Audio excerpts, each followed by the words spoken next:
सिंह, मैं यादव, मैं फलाना, मैं ढिमकाना। दर्शकों को कौन बांटा? आप भोजपुरी इंडस्ट्री के रोल मॉडल हैं, आप भोजपुरी इंडस्ट्री के बड़े कलाकारों में एक आते हैं, तो आप सोशल मीडिया पे आकर के जातिवाद का जहर घोलते हैं।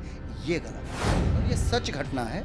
अगर इसको कोई डिनाई कर दे तो बात अलग है, पर ये सत्य घटना है कि मैं उनकी कार में नहीं बैठा था, तो वो अपना दुपट्टे से मुंह बांधी, क्योंकि बहुत लोग पहचानते हैं, उनकी फैंस फॉलोइंग ज़्यादा थी, और मुझे कोई नहीं पहचानता भाई, फिल्म ही नहीं रिलीज़ हुई है। अपना पूरा ग्रुप लगा देता है गाली देने के लिए कि ये इंडस्ट्री जो है सिंगरों की इंडस्ट्री है। तो आपको क्या लगा, आप एक नॉन सिंगर बैकग्राउंड से बिलोंग करते हैं, तो आपको क्या लगा कि आप क्या लंबे समय तक टिक पाएंगे यहाँ पे? देखिए, सिंगरों की इंडस्ट्री थी, हाँ। ये नहीं कह सकते कि सिंगरों की इंडस्ट्री है। Do you still miss Anjana Singh?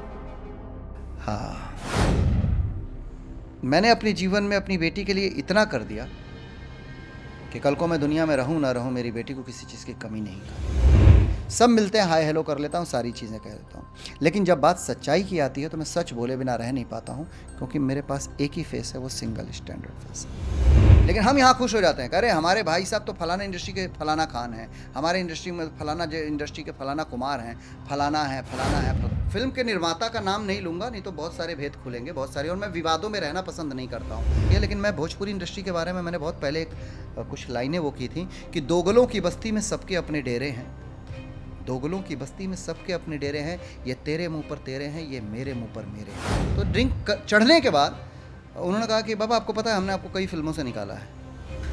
उनसे आपकी मुलाकात कैसे हुई? देखिए, ऐसा है कि इस इंटरव्यू को नॉर्मल इंटरव्यू रहने देते हैं, ये पर्सनल मुद्दे हैं, पर्सनल बातें नहीं करते हैं। मुझे वो एक्टर अच्छा लगता है जिससे मुझे कुछ सीखने को मिले। कहा ना कि हर रिश्तों की एक लिमिटेशन वो हम और आपके हाथ में नहीं होती, ईश्वर ने तय किया हुआ। क्या पता आप डेस्टिनी बिलीव करती हैं कि नहीं करती हैं, पर मैं डेस्टिनी में बहुत बिलीव करता हूँ। मैं अक्षरा सिंह के साथ कभी काम नहीं किया हूँ, पर इतना देखा है कि उस लड़की ने खुद के मेहनत पे उसे गिराने की बहुत कोशिश की गई, उस लड़की को इंडस्ट्री से उखाड़ के फेंकने के लिए बहुत कोशिश की गई, बहुत सारी चीज़ें की गई। इवन हम कहीं बैठे रहते थे तो जो बाकी के लोग थे वो उसके बारे में उल्टा सीधा बोलते थे, मैं उसको प्रोटेक्ट करके बहुत सारी बातें करता था। और जितना मैंने सुना है कि आप मसाज भी करते थे, योगा सिखाते थे, मसाज स्पेशली लड़कियों का भी मसाज करते थे। हाँ, इमोशनल कर दे रही आप। नमस्कार, प्रणाम, मैं हूं आप सबकी निधि मिश्रा और आप सबका स्वागत है मेरे इस पहले एपिसोड, पहले पॉडकास्ट में दिल की बात निधि मिश्रा के साथ। Lights on. ऊपर की तरफ नहीं, उधर ऊपर की तरफ, ठीक है? चलो। Okay guys, sound check, going for take.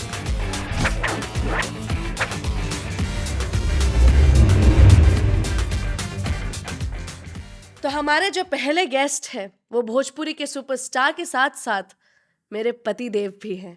तो आइए हम स्वागत करते हैं यश कुमार जी आपका। Thank you so much. कैसे हैं आप? मैं बहुत अच्छा हूँ जी। तो जैसा कि मेरे शो का नाम है दिल की बात निधि मिश्रा के साथ, तो आज जो भी सवाल मैं आपसे पूछूंगी यही चाहूंगी कि आप अपने दिल से जवाब दें, ताकि आपकी दिल की बात हमारे दर्शक के दिल के पास पहुंच पाए।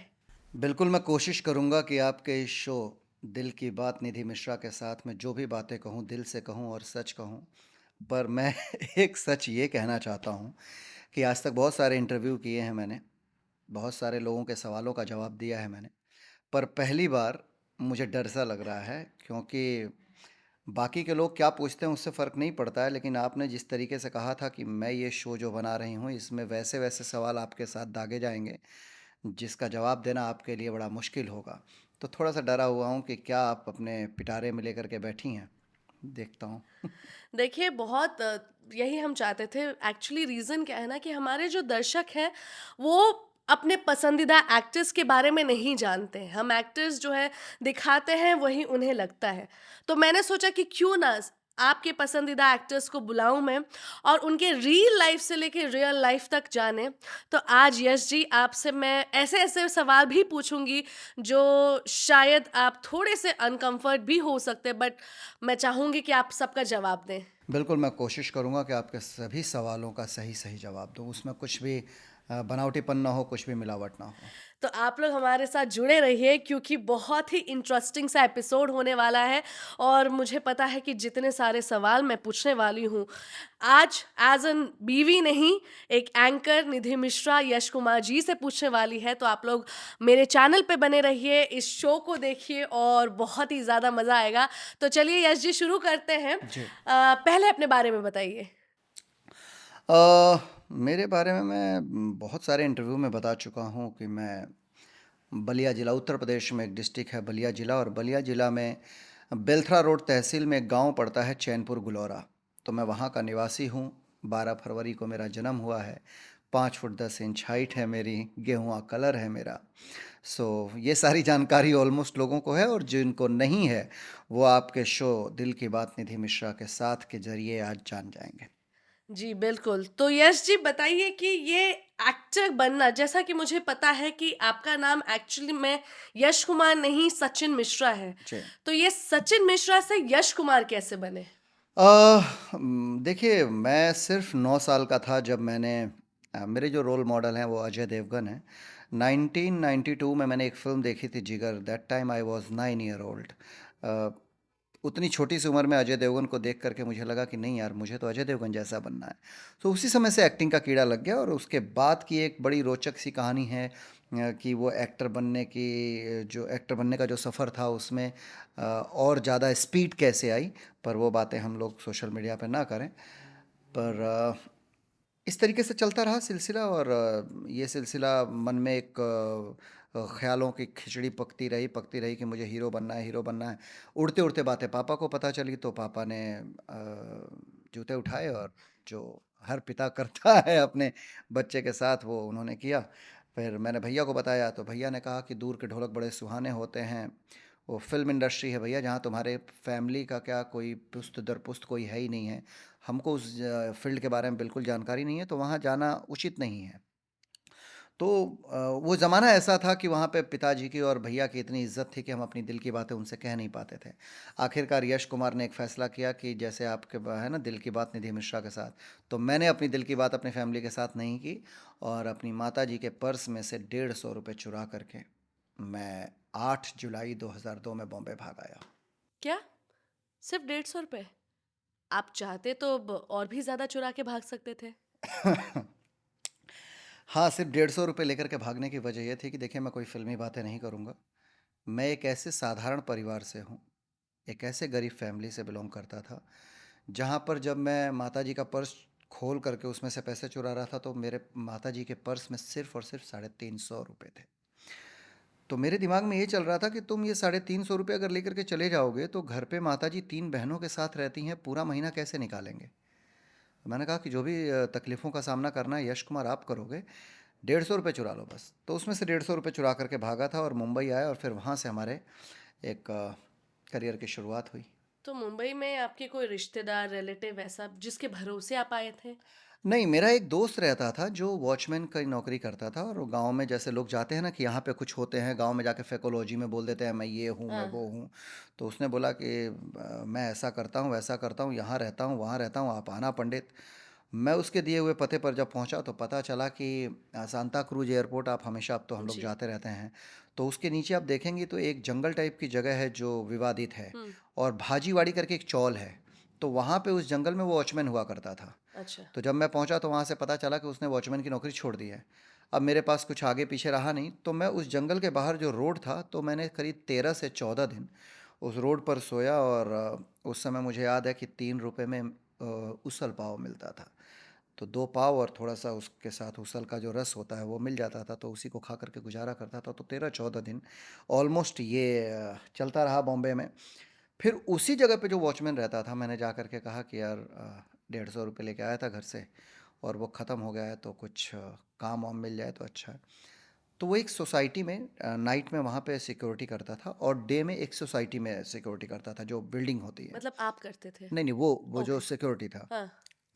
तो उसने कहा कि वहाँ पे मैं कुछ सेठ लोगों को बोल करके कुछ गाड़ियाँ दिलवा सकता हूँ, उसे धोगे तो पैसा मिलेगा। मैंने कहा ओके। तो वो गाड़ियाँ धोता था मैं, करीब 4-5 गाड़ियाँ ले लिए, तो उस एक गाड़ी से अभी आज के रेट में तो 600-700 रुपये होगा महीने का एक गाड़ी को धोने का। उस समय करीब करीब 125 या 150 रुपये था। 2002 की बात बता रहा हूँ। तो मेरे को 3-4 गाड़ियाँ मिल गई थी, तो 600-700 रुपये महीने का एक काम ये मिल गया। तो जिससे थोड़ा बहुत कुछ ना कुछ ऊपर नीचे खाना पीना हो जाता था। तो स्टार्टिंग इस तरीके से हमने वहाँ पे की। तो ये जो आप भाग करके आए, तो आपको क्या लगा कि ऑल ऑफ अ सडन आप एक्टर बन जाएंगे, या कैसे, मीन्स आप इस इंडस्ट्री में कैसे आए? एक्चुअली देखिए क्या होता है ना कि गलतफहमियां बहुत बुरी चीज़ होती हैं। हम लोग जब आईने के सामने खड़े होते थे गांव में, तो लगता था कि जैसे लोग तारीफ कर देते थे, अरे यार यश तू कमाल के मर्दवा, जौन तू डायलॉग बोले ना ना बड़ा बढ़िया लागेला। हाँ। अरे यार यश कुमार जब तू चले ना तो अजय देवगनवा याद आ जाला। तो वहाँ आपको लगता है कि आप अजय देवगन ही हो, वहाँ आपको लगता है कि भाई शाहरुख खान ही हो आप।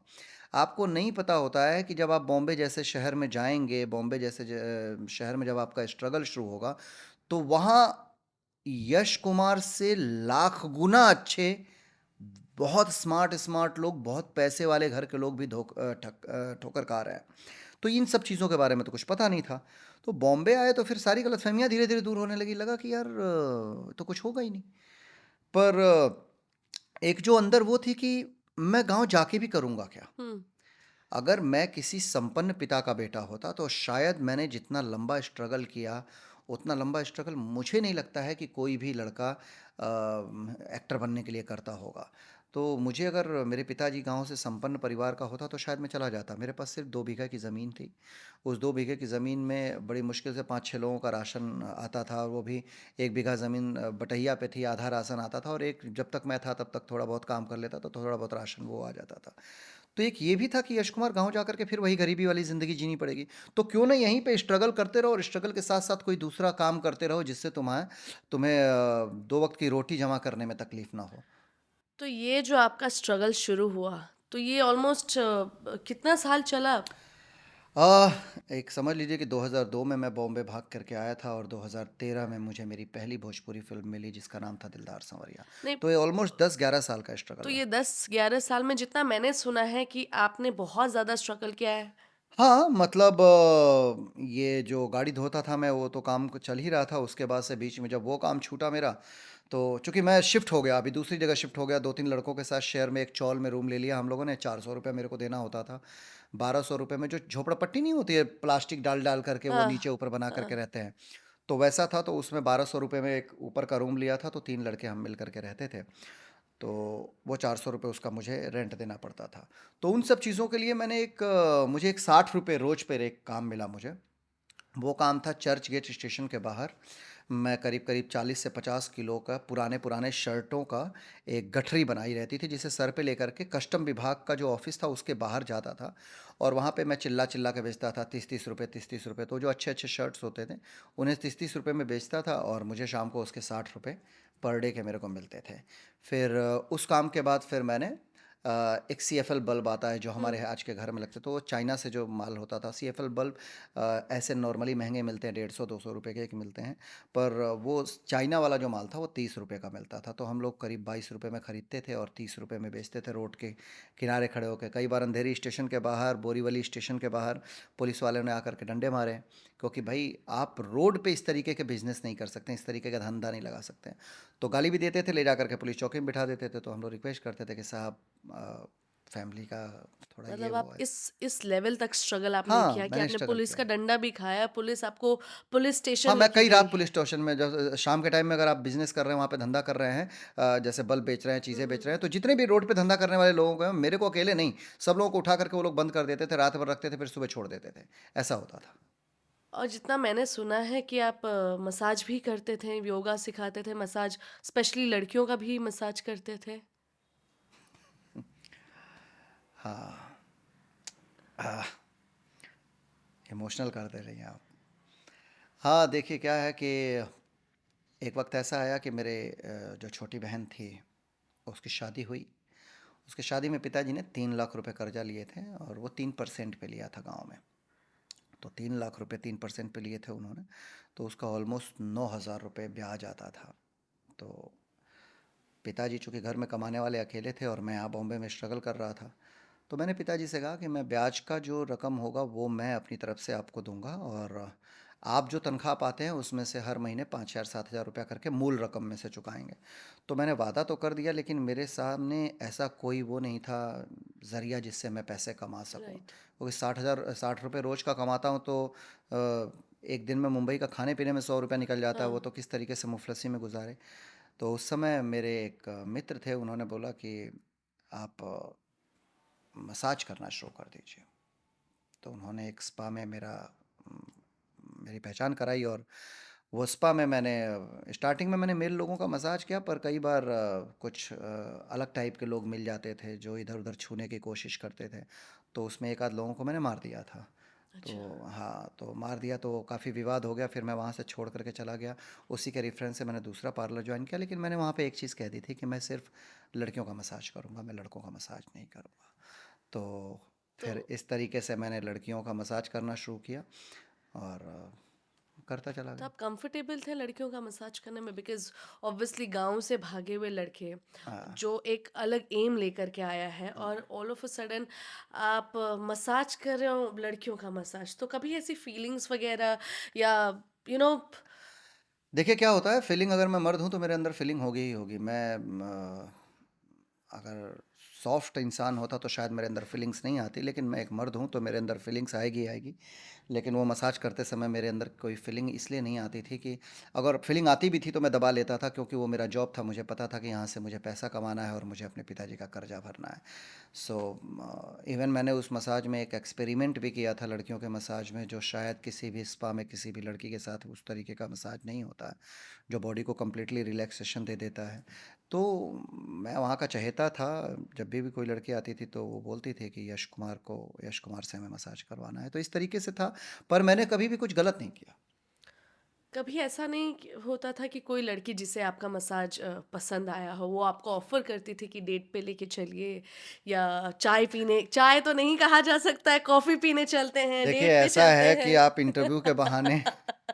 अ, इंटरव्यू के बहाने बात का विवाद मत देखिए, क्रिएट बात का कीजिए। विवाद नहीं है, जैसा कि मैंने दर्शकों को बताया है कि सारी चीजें आप दिल से देंगे, दिल से जवाब देंगे और दिल तक उनके हाँ, यहाँ तो पहुंचना मैं दिल से चाहिए। जवाब दे दूंगा, पर ये इंटरव्यू के बाद क्या होने वाला है? होता था, कई लड़कियों को मेरी कंपनी पसंद आती थी, मुझे भी उनकी कंपनी पसंद आती थी।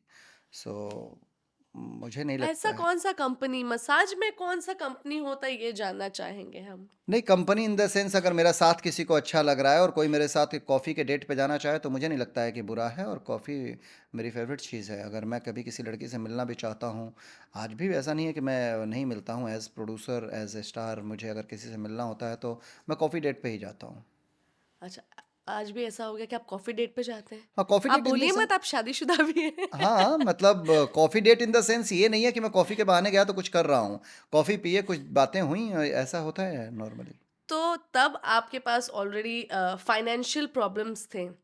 तो कभी ऐसा हुआ है कि कहीं एक कोई लड़की, जैसा कि आपने कहा कि आपका कंपनी पसंद आता था और आप डेट पे लेके जाते थे, तो पेमेंट कौन आपकी तरफ से होता था कि लड़की की तरफ से होता था? अ, मेरी एक बड़ी अच्छी आदत है शुरू से, मैं शायद इस लेवल का खुददार आदमी हूँ कि मैंने कभी किसी लड़की का 1 रुपया खाया नहीं है। हाँ। और मैं बड़ा इस चीज़ में प्राउड फील करता हूँ कि आज तक की लाइफ में मैं ये नहीं कहता हूँ मैंने न लड़की का 1 रुपया खाया है, ना मैंने कभी किसी लड़की का फ़ायदा उठाया। मैं अगर डेट पे लेकर के जाता हूँ, अगर कॉफ़ी पिलाने लेके जाता हूँ, तो मेरे जेब में 300 रुपये होते थे तो ही मैं बुलाता था। अदरवाइज़ अगर लड़की ने सामने से इनवाइट किया तो मैं बोल देता था कि ठीक है, हम मिल लेंगे, किसी गार्डन में मिल लेंगे, जहाँ कि मुझे पता है कि मैं 5 रुपये की चाय की कटिंग अफ़ोर्ड कर सकता हूँ। पर अगर कहीं कॉफ़ी को कैफ़े में मिलना है तो मेरे पास, मैं देखता था कि मेरे पास 300-400-500 रुपये हैं, तो ही मैं जाता था, अदरवाइज़ मैं मना कर देता था। तो सिर्फ कॉफी तक ही बात रह हाँ, जाती बात कॉफ़ी तक रहती थी, बाकी बहुत सारी पर्सनल बातें हैं जो मुझे नहीं लगता है कि ये पॉडकास्ट में कहना चाहिए।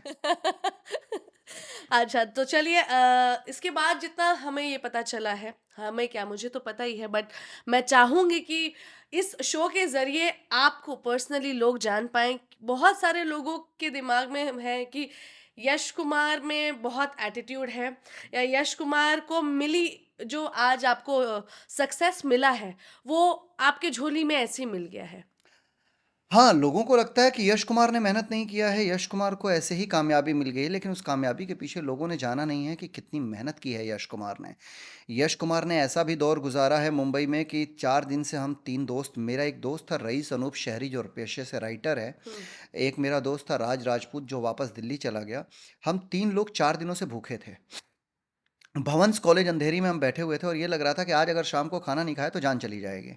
अच्छा। तब तक मेरी नज़र पड़ी कि सामने से वो जो गैस सिलेंडर वो रिक्शे पे रख करके नहीं गली गली हाँ बांटते हैं हाँ लोग, हाँ हाँ वो साइकिल पे, हाँ। तो बांट करके एक आदमी आ रहा था। तो मैंने कहा यार एक नाटक करता हूँ, जैसे वो हमारे सामने आएगा मैं गिर जाऊंगा चक्कर खा के, तुम लोग बोलना यश यश क्या हुआ क्या हुआ। तो वो आएगा तो हमदर्दी बस पूछेगा ही, उससे बोलना भैया हम लोगों के पास हॉस्पिटल में ले जाने के पैसे नहीं हैं, अचानक हमारे दोस्त को चक्कर आ गया है। ओ। तो ये चीज़ें, तो वो क्यों किया वो मैं आगे बताता हूँ। तो जैसे ही वो हम लोगों की तरफ मुड़ा और मैं चक्कर खा के गिर गया, और मैंने कहा था कि साले कोई हंसेगा नहीं, हाँ नहीं तो प्लान चौपट हो जाएगा। हाँ। अब पेट की भूख ने किसी को हंसने नहीं दिया। सब यश क्या हो गया क्या हो गया, वो रुका, बोले क्या हो गया, तो बोले भैया पता नहीं हमारे दोस्त को चक्कर आ गया। तो बोले तो यहाँ का ले उठा के ले जाओ उसको, बोले हमारे पास हॉस्पिटल जाने के पैसे नहीं है। तो ये बात मैं आपको बता रहा हूँ ऑलमोस्ट 2007 की या 2008 की, आज से करीब करीब ये 16 साल पहले की बात बता रहा हूँ मैं। तो उस आदमी ने कहीं डिलीवरी दिया होगा तो 20 रुपये मिले थे उसे, बख्शिश जो मिलता है जो टिप देते हैं लोग। तो उसने वो दिया कि भैया ये 20 रुपये ही है मेरे पास, लेकर के इस लड़के को हॉस्पिटल जाओ। और वो दे के चला गया। वो लोग उठा करके कंधे पे लेकर के मेरे को आगे बढ़े। फिर मैंने कहा 20 रुपये आ गए चलो। अब हम गए, 12 रुपये में 3 पाव आटा खरीदा हमने, 16 रुपये किलो आटा मिलता था। तो 3 पाव आटा खरीदा, 4 रुपये का हमने प्याज खरीदा, और 4 रुपये में हमने क्या नाम है हरी मिर्ची और धनिया का पत्ता वगैरह खरीदा। घर में आकर के स्टोव पे वही प्याज भूजा हमने, और वही 3 पाव के आटे की रोटियां बनाई, और मुझे लगता है कि उतना टेस्ट आज तक के किसी खाने में नहीं है। तो मैंने वो दौर भी देखा है। तो मैं आज का भी दौर देख रहा हूँ कि 25-50 करोड़ रुपए आ जाए, भगवान ने दे दिया, तो ये नहीं है कि आप उस पर उड़ना शुरू कर दो। तो आज भी मैं ज़मीन पे ही रहता हूँ। तो ये मैं इसलिए बता रहा हूँ कि मैंने स्ट्रगल ऐसे नहीं किया है, मैंने बड़े लेवल तक स्ट्रगल किया। एक वाकया तो मुझे और याद आता है, टी सीरीज का एक मंदिर है जुहू में। अच्छा। बहुत तेज भूख लगी थी, और सुबह जब जा करके मैं भोलेनाथ से कह रहा था ऐसे ही दर्शन करने के, प्रभु कब तक कुछ काम वाम दिलवाओ ताकि कुछ अच्छा हो। तो बहुत भूख लगी थी, मैंने माथा टेका तो मुझे 5 रुपए का कॉइन दिखा उनके ऊपर। तो मैं चारों तरफ देख रहा था कि कहीं पंडित लोग देख तो नहीं रहे हैं।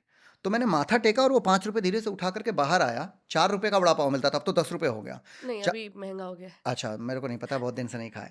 तो वो 4 रुपए का बड़ा पाव खाए, 2.5 रुपए की चाय मिलती थी, 1.5 रुपए और नहीं थे मेरे पास कि मैं चाय पी सकूं। हाँ। तो ये दौर भी देखा है। तो ये स्ट्रगल करते हुए यश कुमार बना है। 2013 में मुझे जो ब्रेक मिला, वो मैं एक निर्माता जो दीपक शाह जी हैं उनको योगा सिखाने जाता था। उसके पास उनको वो भी हम आएंगे। हाँ तो अभी तक आपने इतना स्ट्रगल किया है हाँ एक एक्टर बनने के लिए। हाँ अब हम आगे बढ़ेंगे और ये जानना चाहेंगे कि आप शायद योगा भी सिखाते थे। हाँ। जितना मैं जानती हूँ कि आप शुरू से स्ट्रगल के साथ साथ योगा भी करते, तो वो योगा आपने पहले से सीखा था या क्या था? नहीं, अभी वो मसाज करते करते दिन भर आप मसाज पार्लर में रहें, ये करें, वो तो टाइम नहीं मिल पाता था। तो कहीं ऑडिशन देना हो, ये हो वो हो। इसी बीच में मेरी चूंकि इंडस्ट्री है तो इंडस्ट्री के लोग होते हैं, दोस्त होते हैं, तो उन्होंने कहा कि यार तू ना ये सब छोड़, डायरेक्शन ज्वाइन कर ले। तो मैंने डायरेक्शन ज्वाइन कर लिया। ओके। मैंने शुरुआत में छोटी छोटी फिल्में कुछ डायरेक्ट किया, मतलब असिस्टेंट डायरेक्टर किया। उसी बीच में मुझे सुनील शेट्टी की कंपनी पॉपकॉर्न मोशन पिक्चर में काम मिल गया, जिससे सुनील शेट्टी और एकता कपूर मिल करके उस समय 16 फिल्में बना रहे थे। अच्छा। तो मैं पॉपकॉर्न मोशन में एज एन असिस्टेंट डायरेक्टर काम लग गया मेरा, और मैंने वो फिल्मों में काम करना शुरू किया असिस्टेंट डायरेक्टर के तौर पे। वो करता ही रहा। फिर उन लोगों की कुछ शायद उन लोगों के जो गठबंधन था वो टूट गया, तो दोनों कंपनियां अलग हो गई, तो फिल्में बनना वहाँ से बंद हुआ। तो फिर मैंने कलर्स पे एक शो आता था वांटेड शो में मैंने एज एसोसिएट डायरेक्टर ज्वाइन किया, अच्छा। As an associate. तो वो मेरे लिए एक बड़ा अच्छा रहा कि वहाँ पे एक थोड़ा ठीक ठाक पेमेंट आ जाता था, और सीखने को बहुत कुछ मिलता था कि जब आप एसोसिएट डायरेक्टर बन जाते हैं तो आपके ऊपर रिस्पॉन्सिबिलिटी बहुत आ जाती है। तो वो काम करते करते उसी बीच में, मतलब मैं इसके पहले योगा भी सिखाता था मैं। अच्छा। मैं सेट पे 9 बजे अगर जा रहा हूँ तो सुबह 4 बजे उठ करके 7 से 8 में एक क्लास लेता था योगा की, ताकि मुझे ज़्यादा पैसे मिले और मैं अपने घर पे अपने पिता की मदद कर सकूँ। तो फिर इस बीच में एक्टर बनने का सपना कहाँ? क्योंकि एक्टर बनने के लिए आपको ऑडिशन देना ज़रूरी है, आपको भागना ज़रूरी बीच में वो सारे भूत उतर गए थे, इसलिए उतर गया था कि जब कोई ब्रेक ही नहीं मिल रहा था। हाँ। अब छोटा सा ब्रेक मिला था मेरे को अगले जन्म मोहे बिटिया की, जो उसमें एक कैरेक्टर किया था मैंने, फिर तारक मेहता का उल्टा चश्मा में एक कैरेक्टर किया था। पर जब आपको जो आप सोच के आए होते हैं नहीं मिलता है, तो आप वो करना शुरू कर देते हैं कि चलो यार ये आसानी से थोड़ा मिल गया, इसी में कुछ आगे करियर बनाते। तो मैंने सोचा कि कुछ नहीं तो डायरेक्शन में आगे बढ़ता हूँ, कुछ अच्छा हो जाए। ताकि घर की हेल्प हो जाए। घर की हेल्प हो जाए और फिर मैं भी अपनी ज़िंदगी को सेट कर सकूं। भाई डायरेक्शन में भी ऐसा नहीं है, डायरेक्शन सीरियल वाले डायरेक्टर बहुत अच्छा कमाते हैं। मुझे तो लगता है भोजपुरी वालों से तो much much much much much better कमाते हैं। तो वो पर डे बेस पे एक पेमेंट होता है, जिससे आपका एक सर्टेन अमाउंट आ जाता है महीने में, तो आप घर भी खरीद लेते हैं, गाड़ी भी खरीद लेते हैं, ये एक अमाउंट है। तो मैं वहाँ पे लग गया डायरेक्शन में। उसी बीच में जिनको मैं योगा सिखाता था, दीपक शाह जी, उन्होंने एक फिल्म बनाने का प्रस्ताव दिया, जिस फिल्म का नाम था दिलदार सांवरिया। ओके। दिलदार सांवरिया फिल्म जब बनी और बन करके रिलीज़ हुई, तो रिलीज़ होने के बाद लोगों को ये लगा कि यार एक एक्टर आया है जिसे एक्टिंग आती है, एक एक्टर आया है जिसे फाइट करना आता है, एक एक्टर आता है जो प्रेजेंटेबल है, जिसे एक्टर कहलाने का हक है। और वो सारे जो भी सारा प्यार था, जो भी आशीर्वाद था, दर्शकों ने इतना भर भर के दिया कि आज मैं यश कुमार हूँ। तो बाबूजी दीपक शाह जी जिनका नाम आप ले रहे हैं, उन्हें कैसे लगा कि आपके ऊपर इन्वेस्ट करना चाहिए, आपको एक्टर बनाना चाहिए? बिकॉज़ आप योगा उन्हें सिखाते हैं। हाँ, देखिए क्या होता है ना कि हुई है वही जो राम रचि राखा। हुँ। होता वही है। ईश्वर किसी रूप में नहीं, ईश्वर खुद चल करके नहीं आते हैं। जब आपकी मेहनत एक ईश्वर देखता है ना कि यार ये बंदा दिल से लगा हुआ है तो इसको देना चाहिए, तो ईश्वर किसी न किसी को ज़रिया बना देते हैं। ओके। शायद वो ऊपर वाले ने, महादेव ने ज़रिया दीपक शाह जी को बनाया, और उनको पता था कि ये लड़का एक्टर बनने के लिए आया है यहाँ पे, लेकिन चूंकि इसको अभिनेता का काम नहीं मिल रहा है, इसलिए ये बहुत सारी चीज़ों में उलझा हुआ है। तो उन्होंने शायद सोचा कि यार ये बंदा अपने सपनों में इसके सपने साकार हो जाएं, अपने काम को, ये जो सोच के आया है वो काम कर ले, इसलिए उन्होंने शायद किया होगा। और मैं उनका, ये जीवन मेरा उनके लिए न्यौछावर है। मुझे लगता है कि मेरे जीवन में एक पिता ने मुझे जन्म दिया था, जिनका नाम है श्री प्रसिद्ध नारायण मिश्रा, जो मेरे पिताजी हैं, और एक बाबूजी हैं जिन्होंने मुझे कर्म दिया, लाइक श्री कृष्ण भगवान। जन्म किसी और ने दिया, पाला किसी और ने, तो मुझे जन्म दिया मेरे पिताजी श्री प्रसिद्ध नारायण ने। और मुझे जो पाल पोस करके जो इंडस्ट्री में जिसने खड़ा किया, उस पिता का नाम है श्री दीपक शाह। मतलब सचिन मिश्रा से यश कुमार का बीच दीपक शाह जी ने डाला है। हाँ, तो ये अचानक से हिंदी से भोजपुरी क्यों? क्योंकि हिंदी में ब्रेक नहीं मिल रहा था। क्या आपको अपने पर डाउट था? मुझे मेरे ऊपर डाउट नहीं था। एक्चुअली क्या है, जब कोई इंडस्ट्री छोटी होती है तो शायद जल्दी से मौका मिल जाता है, वहाँ पे इन्वेस्टमेंट कम होता है, सारी चीज़ें होती हैं। अभी हिंदी में एक लड़के को बहुत अच्छे लेवल पे लॉन्च करने के लिए 25 करोड़ की ज़रूरत होगी, 30 करोड़ की ज़रूरत होगी। उतना तो मेरे कोई पिताजी के पास है नहीं कि वो लॉन्च करें। लेकिन भोजपुरी में अगर एक अच्छी फिल्म बनाने के लिए, मुझे लगता है कि आज के डेट में एक अच्छी फिल्म बनाने में पैसे लगते हैं, लेकिन उस समय 1 करोड़ के अंदर अंदर अच्छी फिल्में बन जाती हैं। तो वो एक अमाउंट जो है, जिसके ऊपर कोई, किसी को लगा कि नहीं इतना गेम खेला जा सकता है, तो उन्होंने गेम खेला। और सपने तो हर किसी के होते हैं आसमान में उड़ने की, लेकिन ज़मीन पर रह करके आसमान में उड़िए तो अच्छा है। तो ज़मीनी हकीकत यही थी मेरी कि मेरा बॉलीवुड में कोई गॉडफादर था नहीं इस लेवल पे, और काम मिल नहीं रहा था वहाँ पे, तो मुझे भोजपुरी में काम मिला। और मैं शुक्रगुजार हूँ अपने जनता जनार्दन का। मैं नतमस्तक हूँ अपने उस जनता जनार्दन के सामने, जो हिंदी में अगर शायद मैं होता तो मुझे इतना कुछ नहीं मिला होता जितना मैं भोजपुरी में रह करके कर लिया। आज मेरे पास भगवान का दिया हुआ सब कुछ है, सिर्फ भोजपुरी की वजह से, सिर्फ मेरे भोजपुरी दर्शकों की वजह से। तो आई एम वेरी हैप्पी। तो ये तो हम यश कुमार जी के एक्टर बनने के पहले तक की कहानी जाने हैं। अब आइए जो असली कहानी है वो यश जी से जानते हैं। तो यश जी, आपकी एक्स वाइफ, उनसे आपकी मुलाकात कैसे हुई? देखिए ऐसा है कि इस इंटरव्यू को नॉर्मल इंटरव्यू रहने देते हैं, ये पर्सनल मुद्दे हैं, पर्सनल बातें नहीं करते हैं। देखिए यश जी, मैंने शुरू में ही आपसे कहा था कि जो मैं शो ला रही हूँ वहाँ हम यही चाहेंगे कि दर्शकों को हर वो चीज़ पता होनी चाहिए जो उन्हें नहीं पता है। तो मैं चाहूँगी कि आप मेरे सवाल का जवाब दें। दिलदार संवरिया चूँकि जब फिल्म बनाई जा रही थी, तो उस समय मैं नया लड़का था। उस समय ये हुआ कि एक मार्केट के सेलेबल गर्ल को लेते हैं जो हीरोइन मार्केट में चल रही है। तो पहला विचार चला अक्षरा सिंह के नाम पर। सो किसी कारणवश अक्षरा सिंह नहीं हो पाई उसमें। फिर अंजना सिंह का नाम हुआ कि अंजना सिंह को अभिनेत्री लेते हैं। तो फिर इस तरीके से अंजना सिंह फिल्म में फाइनल हुई और अंजना जी के साथ शूटिंग की शुरुआत हुई 2012 28 अक्टूबर को। ओह वाह, आपको डेट भी वेरी नाइस डेट याद है। अच्छा है, आइए। जी। हाँ, तो फिर कैसे शुरुआत हुआ? अ, बड़ी रोचक मुलाकात थी जब वो सेट पे पहली बार आई और आने के बाद जब हुआ अरे हीरोइन आ गई, हीरोइन आ गई, सब लोग जा कर के मिले, अंजना सिंह आई हैं, अंजना सिंह आई, सब लोग जा कर के मिले। तो मुझे आकर के बाबू मेकअप मैन थे उसमें, बाबू दादा, वो बोले कि सर वो हीरोइन आई हैं तो आप भी चल के मिल लीजिए। मैंने कहा ठीक है चलता हूँ। मैं गया, मैंने सामने से कहा हेलो अंजना जी कैसी हैं। तो ऐसे देखा मेरे को ऊपर से नीचे तक, हेलो मैं ठीक हूँ, और क्या करके आगे बढ़ के चली गई। तो मुझे बड़ा बुरा भी लगा कि यार एक हीरोइन के अंदर इतना एटीट्यूड जो मुझे ऐसे देख करके चली गई। पर सच ये था कि उन्होंने मुझे पहचाना नहीं था कि हुँ, यही हीरो हैं फिल्म के। अच्छा। हाँ, क्यों पहले उन्हें फ़ोटो वग़ैरह नहीं दिखाया गया था? नहीं वो शायद नहीं जा वो एक बार ऐसे ही रफली मुलाकात थी, वो मेरे कर्ली कर्ली बड़े इतने इतने बाल थे हाँ, जब वो साइन करने आई थी फिल्म। तो उसके करीब 4-5 महीने बाद हम मिले और वो सब भीड़ में थे तो शायद इसलिए नहीं, क्योंकि उस समय मैंने बाल स्ट्रेटनिंग वगैरह करा लिए थे। हाँ। सो 1 मिनट की मुलाकात थी और कोई हाय हेलो भी नहीं हुआ था, ऐसे ही कि ये हीरो है, ऐसे देखा, अच्छा अच्छा अच्छा, बस इतना ही था, अच्छा अच्छा ये हीरो है, ठीक है। हुँ, उनको उनके पैसे से मतलब था। अच्छा। हाँ, और फिर बाबू दादा, फिर मेरे को बुरा लगा, मैं जाके खाट पे बैठ गया हाँ, कि यार एक हीरोइन के अंदर ऐसा क्या एटीट्यूड कि जो इस तरीके से मतलब हाँ हाँ ओके ओके चली गई। तब बाबू दादा जा कर के उनको बोले कि मैडम वो जो आपसे मिलने आए थे आपने उनको पहचाना? बोले नहीं, कौन, गांव का कोई है क्या? ओह! बोले नहीं गांव के नहीं है, वही हीरो है। तो उसके बाद वो आई, आने के बाद बोली कि सॉरी मैंने आपको पहचाना नहीं।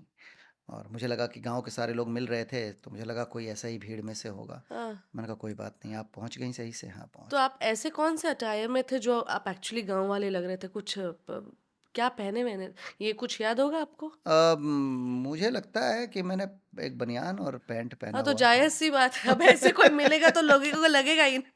हाँ, फिर आगे?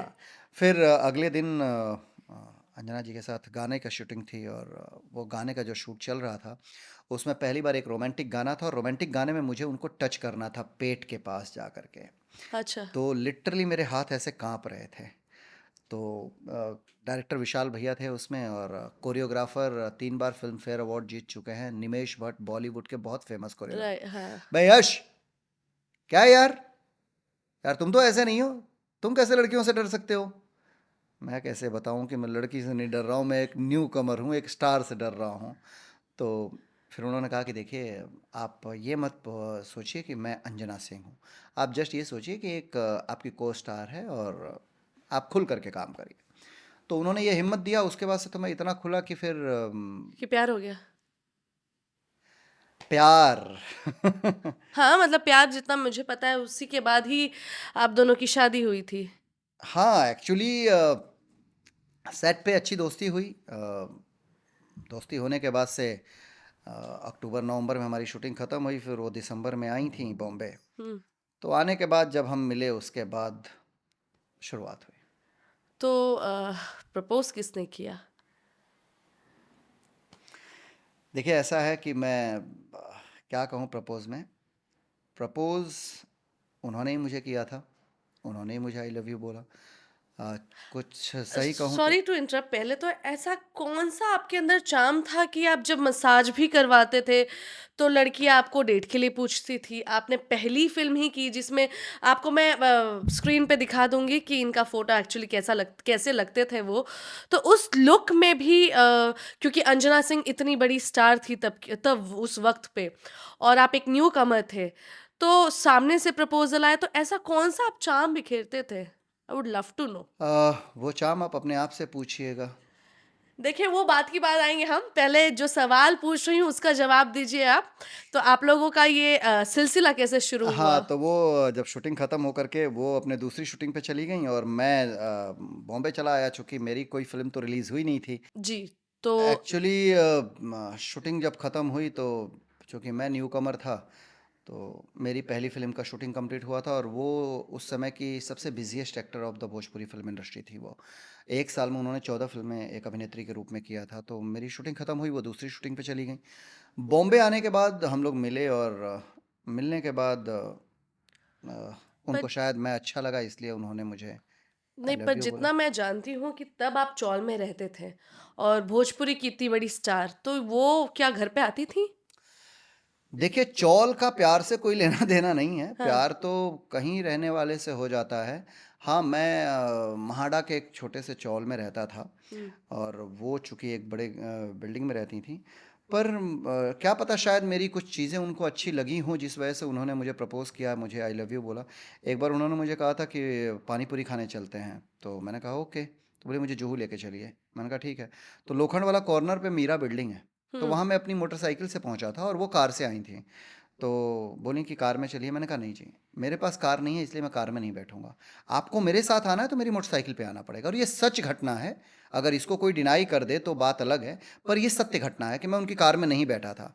तो वो अपना दुपट्टे से मुंह बांधी, क्योंकि बहुत लोग पहचानते हैं, उनकी फैंस फॉलोइंग ज़्यादा थी और मुझे कोई नहीं पहचानता, भाई फिल्म ही नहीं रिलीज़ हुई है।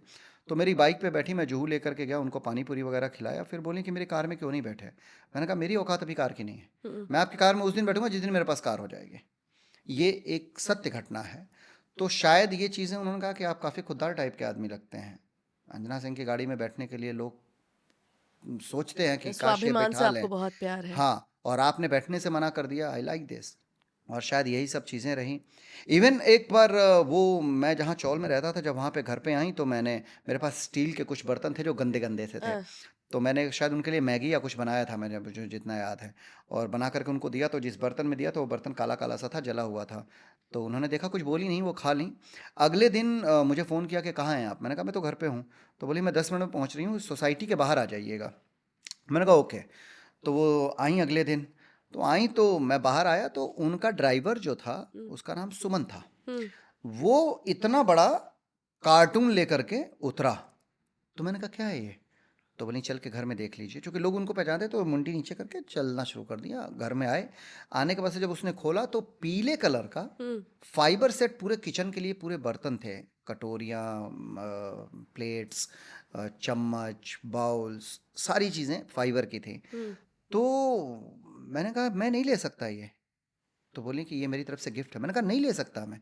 वजह क्या है कि मैं जो हूँ उसमें, अगर आपको कल मैंने स्टील के उसमें खाने को दिया और शायद आपको अच्छा नहीं लगा, तो आप ये लेकर के आई हैं, तो मैं नहीं ले सकता हूँ। मेरे पास जो है, अगर वो आप एक्सेप्ट करते हैं तो ही मैं रह सकता हूँ पास में। मैं बड़ा नेचुरल आदमी हूँ, मैं बड़ा नेचुरली तरीके से ही रहता हूँ, ये मेरी हकीकत है। और इस हकीकत को अगर आप एक्सेप्ट करते हैं तो ठीक है, अदरवाइज मैं नहीं ले पाऊंगा। तो बोले कि नहीं, अब लाई हूँ तो लेकर के तो नहीं जाऊंगी। तो मैंने कहा तो फिर आप इसका प्राइस बता दीजिए, मैं प्राइस दूंगा। अच्छा। हाँ, तो 4,600 रुपये का था वो। हाँ। उन्होंने प्राइस बताया और मैंने वो प्राइस दिया उनको। तो उतने पैसे ऑलमोस्ट आपके पास मतलब आ गए थे, मतलब कमाना शुरू कर 2012 दिया की था बात आपने। है ये। उस समय मतलब मैं योगा से मैं एक्टर बनने के बाद भी योगा सिखाता था। ओके। हाँ, तो मैं करीब 20,000 रुपये महीने कमाता था उस समय। इतना बात तो मुझे भी नहीं पता था। तो इस एक फ़िल्म में ही ऐसा प्यार हो गया कि आप लोगों ने सोच लिया कि एक साथ जीवन बिताना है। देखिए क्या होता है कि शादी विवाह, ये हम इंसान सोच करके नहीं आते हैं। हुँ। मुझे लगता है कि जोड़ियां ऊपर बनाई जाती हैं, हर रिश्ते की अवधि भी ऊपर बनाई जाती है। जी। आज लोग मुझे कुछ भी गलत कह देते हैं सोशल मीडिया पे कि अंजना सिंह के साथ गलत किया, या अंजना सिंह को कोई गलत बोलता है कि गलत किया, तो न वो अंजना सिंह की हकीकत जानते हैं, न वो यश कुमार की हकीकत जानते हैं कि हम दोनों के बीच में क्या चीज़ें चल रही थी। हाँ। पर मैं ये एक विश्वास के साथ कहता हूँ कि हम इंसान सिर्फ ईश्वर के हाथ की कठपुतली हैं। हमें एक ईश्वर ही मिलवाता है। हमारी एक जो रिश्ते होते हैं उसकी अवधि भी ईश्वर बनाता है। देखिए, मैं एक सेलिब्रिटी हूँ, हुँ। अंजना सिंह एक सेलिब्रिटी हैं। हुँ। तो हम अलग हुए तो हवा बन गया। हुँ। न जाने अभी हम जिस जगह पे रहते हैं, हमारे ये बंगला है, सामने एक बिल्डिंग है, हुँ। न जाने कितने लोग आज तक इसमें अलग हुए होंगे, तलाक लिए होंगे, लेकिन उनकी बातें इसलिए मार्केट में नहीं आती हैं, थू थू थू थू इसलिए नहीं होता है कि वो स्टार नहीं है, उनके बारे में कोई जानता नहीं। हुँ। हम एक स्टार हैं, हम एक पब्लिक फिगर हैं, हमको लोग जानते हैं, तो लोग हमको ब्लेम करना शुरू कर देते हैं। आज तक आई गेस 9-10 साल हो गए होंगे आप लोग को अलग हुए एंड तब से जितना मैंने भी सुना है और जितना हम कमेंट्स में देखते हैं, पढ़ा जाता है कि सिर्फ यश कुमार के वजह से ही दोनों के बीच में तलाक हुआ है, या मेरी वजह से आप लोग अलग हुए हैं। तो ये थोड़ा जानना, आई नो ये थोड़ा सेंसिटिव मुद्दा है, बट ये हम जानना चाहते हैं। शादी के बाद 2-4 महीने बाद हमको ऐसा लगा कि नहीं यार, ये पूरब है, मैं पश्चिम हूँ। मैं जो सोचता हूँ वो उस पे मतलब वो उनकी सोच और मेरी सोच एकदम अलग है। मैं अगर पूरब हूँ वो पश्चिम है, मैं अगर धरती हूँ वो आकाश है। मतलब दोनों ऐसे हो गए थे कि जो कभी मिल ही नहीं पाए। तो यहाँ यश कुमार गलत थे। नहीं, दोनों गलत थे या दोनों गलत नहीं थे। हाँ। या तो वो मुझे नहीं समझ पा रही थी या मैं उनको नहीं समझ पा रहा था, या हम दोनों एक दूसरे को नहीं समझ पा रहे थे। तो प्रॉब्लम्स ये क्रिएट होना शुरू हो गया। उस प्रॉब्लम्स में मैं डिस्टर्ब रहने लगा। मैं समझता हूँ, पर इन सब चीज़ के जिम्मेदार हम ही लोग हैं। सब भूल करके हम अपने रिश्तों को अच्छे से चलाते हैं। फिर हमने अपने रिश्तों को अच्छे से चलाना शुरू किया। इसी बीच में हमें मेरी पहली बेटी हुई, पर शायद ईश्वर को मंजूर नहीं था हमारा साथ में रहना। बच्ची होने के बाद भी जो हमारी सोच थी वो मैच नहीं खा रही थी, और आखिरकार हम दोनों ने बैठ करके ये फैसला लिया कि हम दोनों एक दूसरे के लिए नहीं हैं, तो हम अलग हो जाते हैं। और शायद मैं बताऊं आपको कि ये दर्शकों को लगता है, दर्शक उल्टा सीधा बोलते हैं, दर्शक उल्टे सीधे कमेंट्स करते हैं, पर शायद तलाक लेने के बाद शायद मैं और अंजना सिंह पहले ऐसे पति पत्नी होंगे जो सोशल मीडिया पे आकर के गंदगी नहीं किया, बदबूदार नहीं बनाया। इवन मेरी तरफ से तो कभी मैंने कोई इंटरव्यू ही नहीं दिया अंजना सिंह को लेकर के। क्यों? क्योंकि हम अलग हो गए। देखिए, एक सबसे बड़ी प्रॉब्लम्स क्या होती है ना, जो हमारी इंडस्ट्री में बहुत कूट कूट करके भरा हुआ है। जहाँ तक मुझे नॉलेज है कि मैंने बहुत सारे इंटरव्यूज़ किए और बहुत सारे लोगों ने इस सवाल को पूछा और मैंने हमेशा मना किया है। चूँकि आप एक मेरी ये शो निधि मिश्रा का है और उसके साथ साथ आप हमारी धर्मपत्नी भी हैं, तो मैंने आज तक आपको नहीं बताया। इस शो के माध्यम से बता रहा हूँ कि मैं कोई भी झूठ नहीं रखना चाहता हूँ आपके सामने। सच ये है कि अलग होने के बाद हमने कभी भी बाकियों की तरह कभी भी ये नहीं सोचा कि हम सोशल मीडिया पे आकर के बदबूदार बनाएं, जैसा कि आजकल होता है। भोजपुरी इंडस्ट्री में फलाना बॉयफ्रेंड और गर्लफ्रेंड अलग हो गए, आकर के रोना कर दो सोशल मीडिया पे। वो उसका लड़की रो रही है, वो लड़का रो रहा है। फिर लड़की अगर अलग हो जाती है तो लड़का उसको बर्बाद करने की सोच लेता है। कोई किसी को करियर में आगे नहीं बढ़ने देना के लिए कसम खा लेता है, अपना पूरा ग्रुप लगा देता है गाली देने के लिए। उधर दूसरा, मतलब ये जो जिस तरीके से होता है वैसा हमने कुछ नहीं किया। हम शांति से अलग हो गए, और अलग 2015 में हुए थे हम। और अगर कोई निधि मिश्रा को अगर ये बात बोलता है, आपको बोलता है कि आपकी वजह से मैं और अंजना सिंह अलग हुए हैं, तो ये बिल्कुल गलत है। मैं ये सोशल मीडिया के माध्यम से बताता हूं कि बिल्कुल गलत है। अंजना सिंह और मैं 2015 अगस्त के महीने में अलग हुए थे। मेरी शूटिंग थी जो मैंने जुलाई में शुरू की थी। फिल्म का नाम था रंगदारी टैक्स। उसके बाद मैं रंगदारी टैक्स की शूटिंग ख़त्म करके आया था, और आने के बाद 2015 में हम लोगों ने बैठ करके बात किया, और बात करने के बाद से हम अलग हुए थे। वो वक्त मुझे अभी भी याद है, 2015 अगस्त के महीने में अंजना जी और हम अलग हुए थे। और निधि मिश्रा से मेरी मुलाकात, जो पहली मुलाकात है, वो 2016 लास्ट में हुआ था। फिल्म अक्टूबर में, फिल्म का नाम था मोहब्बत जिंदाबाद, जो शायद रिलीज नहीं हो पाई किसी कारणवश। तो अंजना सिंह जब मेरी जिंदगी से गई, उसके 1 साल बाद मैंने पहली बार निधि मिश्रा को देखा था। उसके बाद 2016 के बाद हमने करीब 2-3 फिल्में साथ में की, बतौर अभिनेता बतौर अभिनेत्री। हम अच्छे दोस्त बने, और 2018 21 सितंबर 21 सितंबर को हम लोगों ने एक दूसरे से बात किया कि हम एक दूसरे के साथ रहेंगे, एक दूसरे को प्रपोज किया, और आज हम पति पत्नी के रूप में साथ हैं। पर निधि मिश्रा इसकी कोई जिम्मेदार नहीं है कि अंजना सिंह और यश कुमार अलग हुए। और मैं ये ब्रॉडकास्ट के माध्यम से हर इंसान को कहना चाहता हूँ, देखिए निधि जी, प्रॉब्लम्स क्या है कि न जाने कितने पति पत्नी ऐसे हैं जिनका नहीं जमता है। आए दिन सोशल मीडिया पे देखिए, एक बीच में एक केस आया था, वो क्या नाम था वो लड़की का जिसको 35 टुकड़े में काट दिया। अभी जस्ट 2 दिन 3 दिन पहले हमने एक खबर देखी है कि एक बंदा साउथ में अपनी पत्नी को 30 पीस में काट के फ्रिज में रख दिया। क्यों करना ये सब? अगर कोई शौक में नहीं काटता है, ये भी मैं बोल रहा हूँ कि कोई शौक में नहीं काट रहा है कि अरे यार मजा आ रहा है चलो काट देते हैं, नहीं। झगड़े हुए, एक दूसरे का नहीं जम रहा है, गुस्सा इस लेवल तक पहुंच गया कि आपने मारना पीटना शुरू कर दिया, आपने काटना शुरू कर दिया। मैं वो इंसान नहीं हूं। मेरी जिंदगी में मैं आजीवन किसी लड़की पर हाथ नहीं उठा सकता। मेरे लिए लड़की कुछ भी हो, एक देवी का ही रूप है। अंजना सिंह मुझसे अलग हो गई, कुछ भी हैं, लेकिन हैं तो किसी की बेटी ही। मेरी ज़िंदगी में जो मेरी पहली संतान दी हैं, अंजना सिंह उनकी माँ है, तो मेरे लिए अंजना सिंह हमेशा रिस्पेक्ट के लिए रहेंगे। मैं हमेशा रिस्पेक्ट करूँगा उनकी, क्योंकि मेरी बेटी की माँ है। मैं अलग होने के बाद आकर के उनको गाली नहीं दे सकता, या अलग होने के बाद बाकियों की तरह अपनी गर्लफ्रेंड को गाली नहीं दिलवा सकता हूँ। तो मैं बहुत स्ट्रेट फॉरवर्ड लड़का हूँ। मेरा जमता है तो मैं साथ रहता हूँ, नहीं जमता है दूर हो जाता हूँ। क्योंकि देखिए, इंडस्ट्री कोई ख़राब नहीं होती है, लेकिन मैं भोजपुरी इंडस्ट्री के बारे में मैंने बहुत पहले एक कुछ लाइनें वो की थी कि दोगलों की बस्ती में सबके अपने डेरे हैं। दोगलों की बस्ती में सबके अपने डेरे हैं, ये तेरे मुंह पर तेरे हैं, ये मेरे मुंह पर मेरे हैं। ये मैंने भोजपुरी इंडस्ट्री के लोगों को देख करके लिखा था। यहाँ मैंने आज तक कोई ऐसा इंसान नहीं देखा जो स्ट्रेट बात करे, जो सीधी बात करे, जो गलत को गलत और सही को सही कह सके। मैंने आज तक नहीं देखा। और ये जिगरा मैं रखता हूं कि मैं हमेशा यही सीधा कहता हूं। यही वजह है कि मैं स्टारों को, बहुत सारे स्टार हैं जिनको मैं खटकता हूं, क्योंकि मैं चमचागिरी नहीं कर सकता, मैं पैर नहीं छू सकता। मैं खुद एक ब्राह्मण समाज का लड़का हूँ। मुझे इज्जत देना दिल से सिखाया गया है। ये नहीं कि आप पैर छूने की जगह कुछ और छू रहे हैं। आजकल तो लोग पैर छूने की जगह पे भी खाली झुकते हैं, कमर के नीचे हाथ लगाते हैं, ऐसा लगता है पैर नहीं कुछ और पकड़ लेंगे। तो ये रिस्पेक्ट नहीं है, और ये बनावटीपना मुझे नहीं आता है। आपकी बातों से मैं थोड़ी सी इमोशनल हो गई बाय द वे। 2 सेकेंड रुक जाते हैं, मैं थोड़ा पानी वानी पी लेती हूँ, तो 2 मिनट के लिए रुक जाइए। सॉरी, मैं थोड़ी सी इमोशनल हो गई थी। अच्छा, तो यश जी, कुछ ऐसे सवाल हैं जो दर्शक भी जानना चाहते हैं, मैं भी जानना चाहती हूँ कि ये इंडस्ट्री जो है सिंगरों की इंडस्ट्री है, तो आपको क्या लगा? आप एक नॉन सिंगर बैकग्राउंड से बिलोंग करते हैं, तो आपको क्या लगा कि आप क्या लंबे समय तक टिक पाएंगे यहाँ पे? देखिए, सिंगरों की इंडस्ट्री थी, हाँ। ये नहीं कह सकते कि सिंगरों की इंडस्ट्री है। जब मैं आया तो नो डाउट यहाँ पे सब सिंगर थे। अ, दिनेश लाल यादव जी, पवन जी, खेसारी जी, ये सब लोग जो थे वो सब सिंगर स्टार थे। रवि जी ऐसे हैं जो, रवि जी हिंदी से भी हैं, भोजपुरी से भी हैं। पर पवन सिंह की बात करें तो वो एक सिंगर एक्टर थे। हम्म। खेसारी बाबू की बात करें तो वो सिंगर एक्टर। दिनेश जी की बात करें तो वो सिंगर एक्टर। सो मेरे लिए चैलेंज ज़रूर था, क्योंकि बहुत सारे एक्टर ऐसे आए जो नहीं चले, हम्म। जो सिंगर नहीं थे।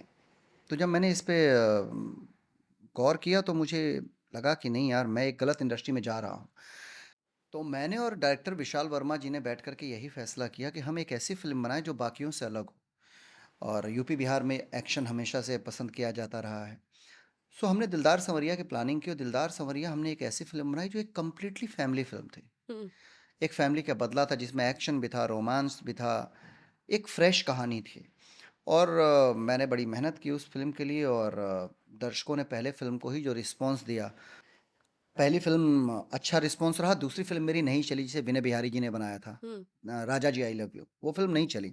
लेकिन तीसरी फिल्म मेरी जो बनाई थी, जो डायरेक्टर थे फारूक सिद्दीकी जी, हम्म। फारूक सिद्दीकी जी ने अजय देवगन को लेकर के जिगर और विजयपथ जैसी फिल्म बनाई है। उन्होंने जब मुझे लेकर दिल लागल दुपट्टा वाली से बनाया, तो आज भी फेसबुक पे इसके बहुत सारे फोटोज़ होंगे, अगर कोई देखना चाहे तो। हमारी तीसरी फिल्म दिल लागल दुपट्टा वाली से इतनी बड़ी हिट हुई कि बिहार से लगाए, उत्तर प्रदेश से लगाए, मुंबई के जितने भी थिएटर्स थे, सब में हाउसफुल का बोर्ड टंगा। इसका पूरा फोटो अगर आप देखेंगे तो गूगल पे भी है, गूगल पे भी मिल जाएगा आपको, फेसबुक पे भी दुनिया भर के फ़ोटो मिल जाएंगे कि वो फिल्म ऑल ओवर इंडिया में जितने भी थिएटर्स थे, मैक्सिमम थिएटर्स में हाउसफुल का बोर्ड लगा उस पर, और फिल्म बहुत बड़ी हिट हुई। सो ये कारवां उसके बाद से चलता रहा, और 2016 में मेरी जो फिल्म आई इच्छाधारी, उस साल बहुत बड़ी बड़ी फिल्में आई थी, हम्म। लेकिन इच्छाधारी 2016 की सबसे बड़ी बॉक्स ऑफिस की हिट फिल्म बनी। तो अगर ये सिर्फ सिंगर चलते और एक्टर नहीं चलता, तो शायद मेरी फिल्में इतनी बड़ी हिट नहीं होती। मैं धन्यवाद देना चाहता हूं हमारे दर्शकों को। मैं नतमस्तक हूं अपने दर्शकों के आगे कि मेरे दर्शकों ने अच्छे सिनेमा को हमेशा तवज्जो दिया, अच्छी फिल्मों को हमेशा तवज्जो दिया, और अच्छी फिल्में हमेशा चलती रहीं। यश जी, क्योंकि आप मेरे हस्बैंड हैं, और अब मेरे ऑब्वियसली हमारा एक क्यूट सा बेबी भी है, बट आपसे एक सवाल पूछना चाहूँगी कि do you still miss Anjana Singh? क्या आपको कभी ऐसा लगता है कि शायद आपको आप दोनों को बैठ कर के बात कर लेना चाहिए था, और वो जीवन या वो लाइफ ज़्यादा अच्छी थी?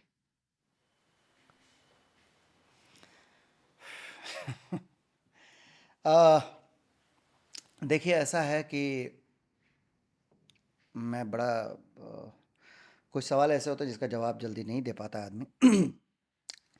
मैं मिस विस तो नहीं करता हूँ, पर एक चीज़ हमेशा कहता हूँ, मैं महादेव का भक्त हूँ, उनसे हमेशा कहता हूँ कि उनके जीवन में कोई तकलीफ़ ना आए, वो जहाँ रहें हमेशा खुश रहें।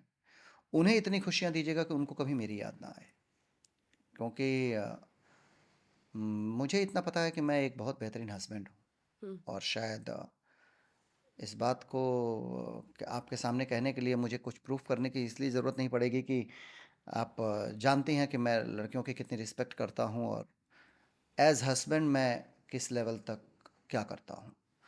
तो ये सारी चीज़ें हैं। मैं बस मिस करता हूँ अपनी बेटी को, जो मेरी वाइफ़ के साथ रहती हैं, मतलब मेरी एक्स वाइफ़ के साथ रहती हैं।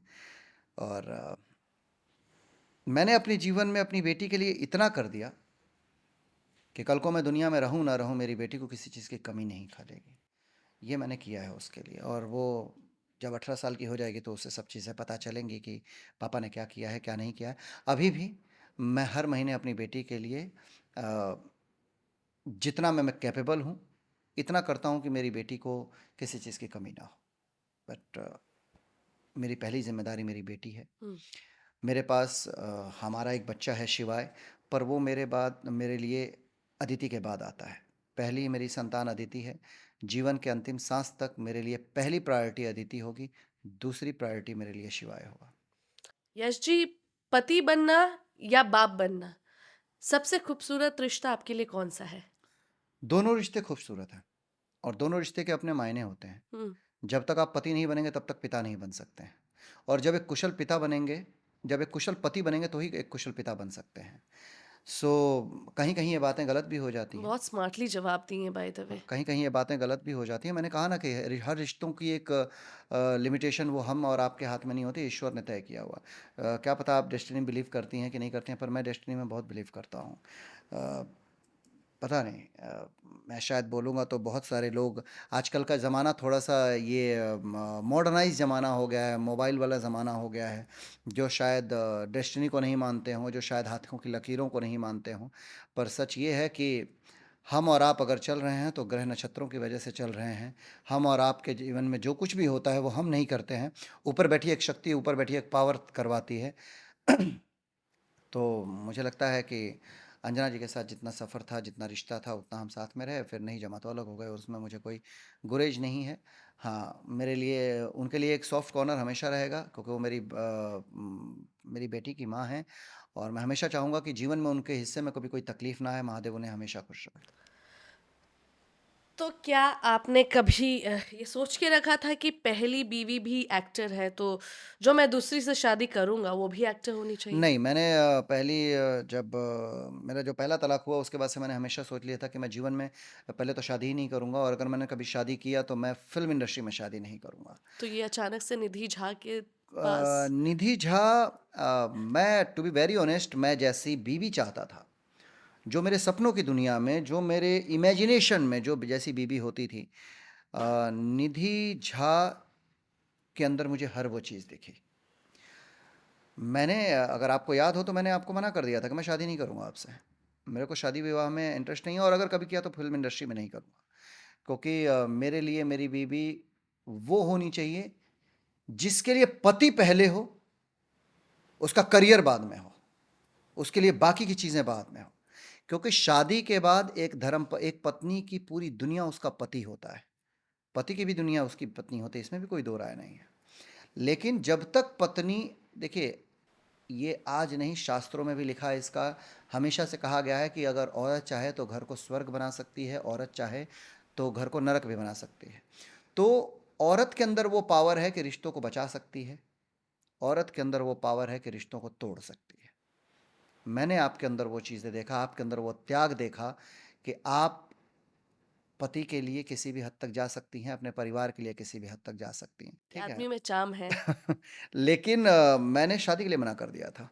लेकिन जब आपके अंदर का वो त्याग, आपके अंदर का वो कंसर्न देखा एक पति के लिए, तो मुझे लगा कि यश कुमार, निधि झा से अच्छी लड़की आपको जीवन में नहीं मिल सकती। जिसे निधि मिश्रा बना सकते हैं। हाँ, तो जब वो मैंने कहा कि तो अब एक ग्रीन झंडी दिखाई जा सकती है कि निधि मिश्रा बन जाइए।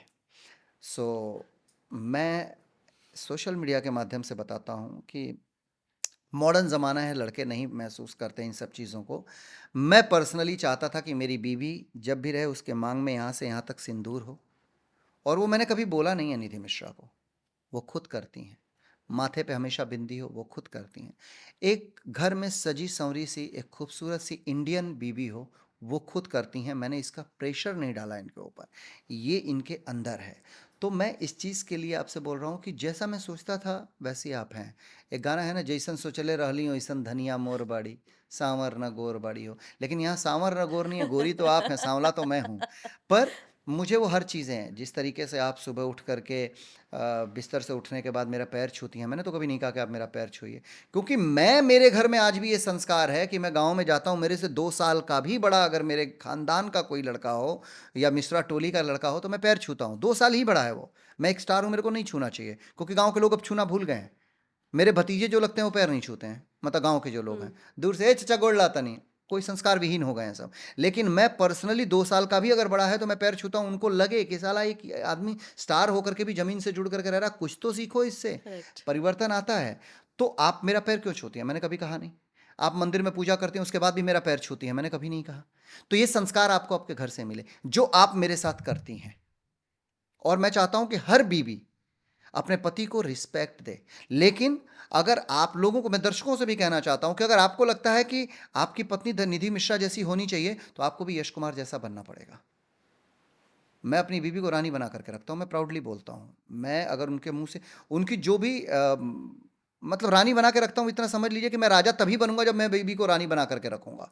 मैं आपसे भी बोलता हूं कि जब तक अगर आपको अपने आपके जीवन में राजा बन करके रहना है, मालिक बन करके रहना है, तो आपको अपनी बीवी को मालकिन बनाना होगा, आपको अपनी बीवी को रानी बनाना होगा, तो आप खुद ब खुद राजा बन जाएंगे।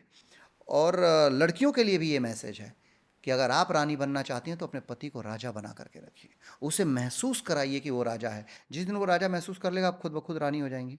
आप अगर उसको नौकर जैसा ट्रीट करेंगे तो आप नौकरानी बन जाएंगे, मालिक जैसा ट्रीट करेंगे तो आप मालकिन बन जाएंगे। तो हर चीज़ों का, हर रिश्तों को चलाने के लिए एक सामंजस्य बहुत इंपॉर्टेंट होता है, एक तालमेल बहुत इंपॉर्टेंट होता है, और वो तालमेल मैंने आप में देखी। इसीलिए फिल्म इंडस्ट्री के होने के बावजूद भी मैंने आपसे शादी की, और आई एम वेरी हैप्पी कि मेरे पास आपकी जैसी प्यारी सी वाइफ है। हाय, अच्छा लगता है जब तारीफ सुनने को मिलता है, तो अच्छा लगता है। सीरियस सीरियस मुद्दा भी ना नॉर्मल हो जाता है। तो यश जी, आपने इतना बड़ा माइलस्टोन खड़ा किया, 100 फिल्में कंप्लीट किया है।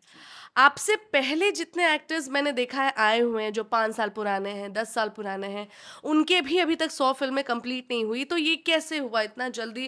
क्योंकि जितना आपने बताया कि 2013 में आपको पहली फिल्म मिली थी, तो क्या आपने बैक टू बैक काम किया कि कैसे कंप्लीट हुआ? नहीं, देखिए क्या है कि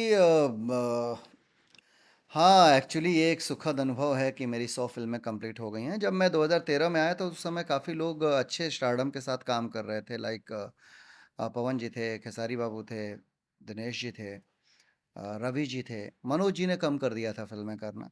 सो इन लोगों के साथ ही शुरुआत हुई, और मुझे लगता है कि मैंने बहुत तेज़ी से 100 फिल्में कंप्लीट की। अभी हुँ, 100 फिल्में शायद ना हुई हो इन लोगों हुँ, की। उसकी वजह क्या थी ना कि मैंने बीच में जब सब लोग वही एक्शन फिल्में, ठाकुर ठाकुराइन इस टाइप की फिल्में कर रहे थे, तो मैंने खुद से बात किया कि यश कुमार, तुम बाकियों से अलग करो।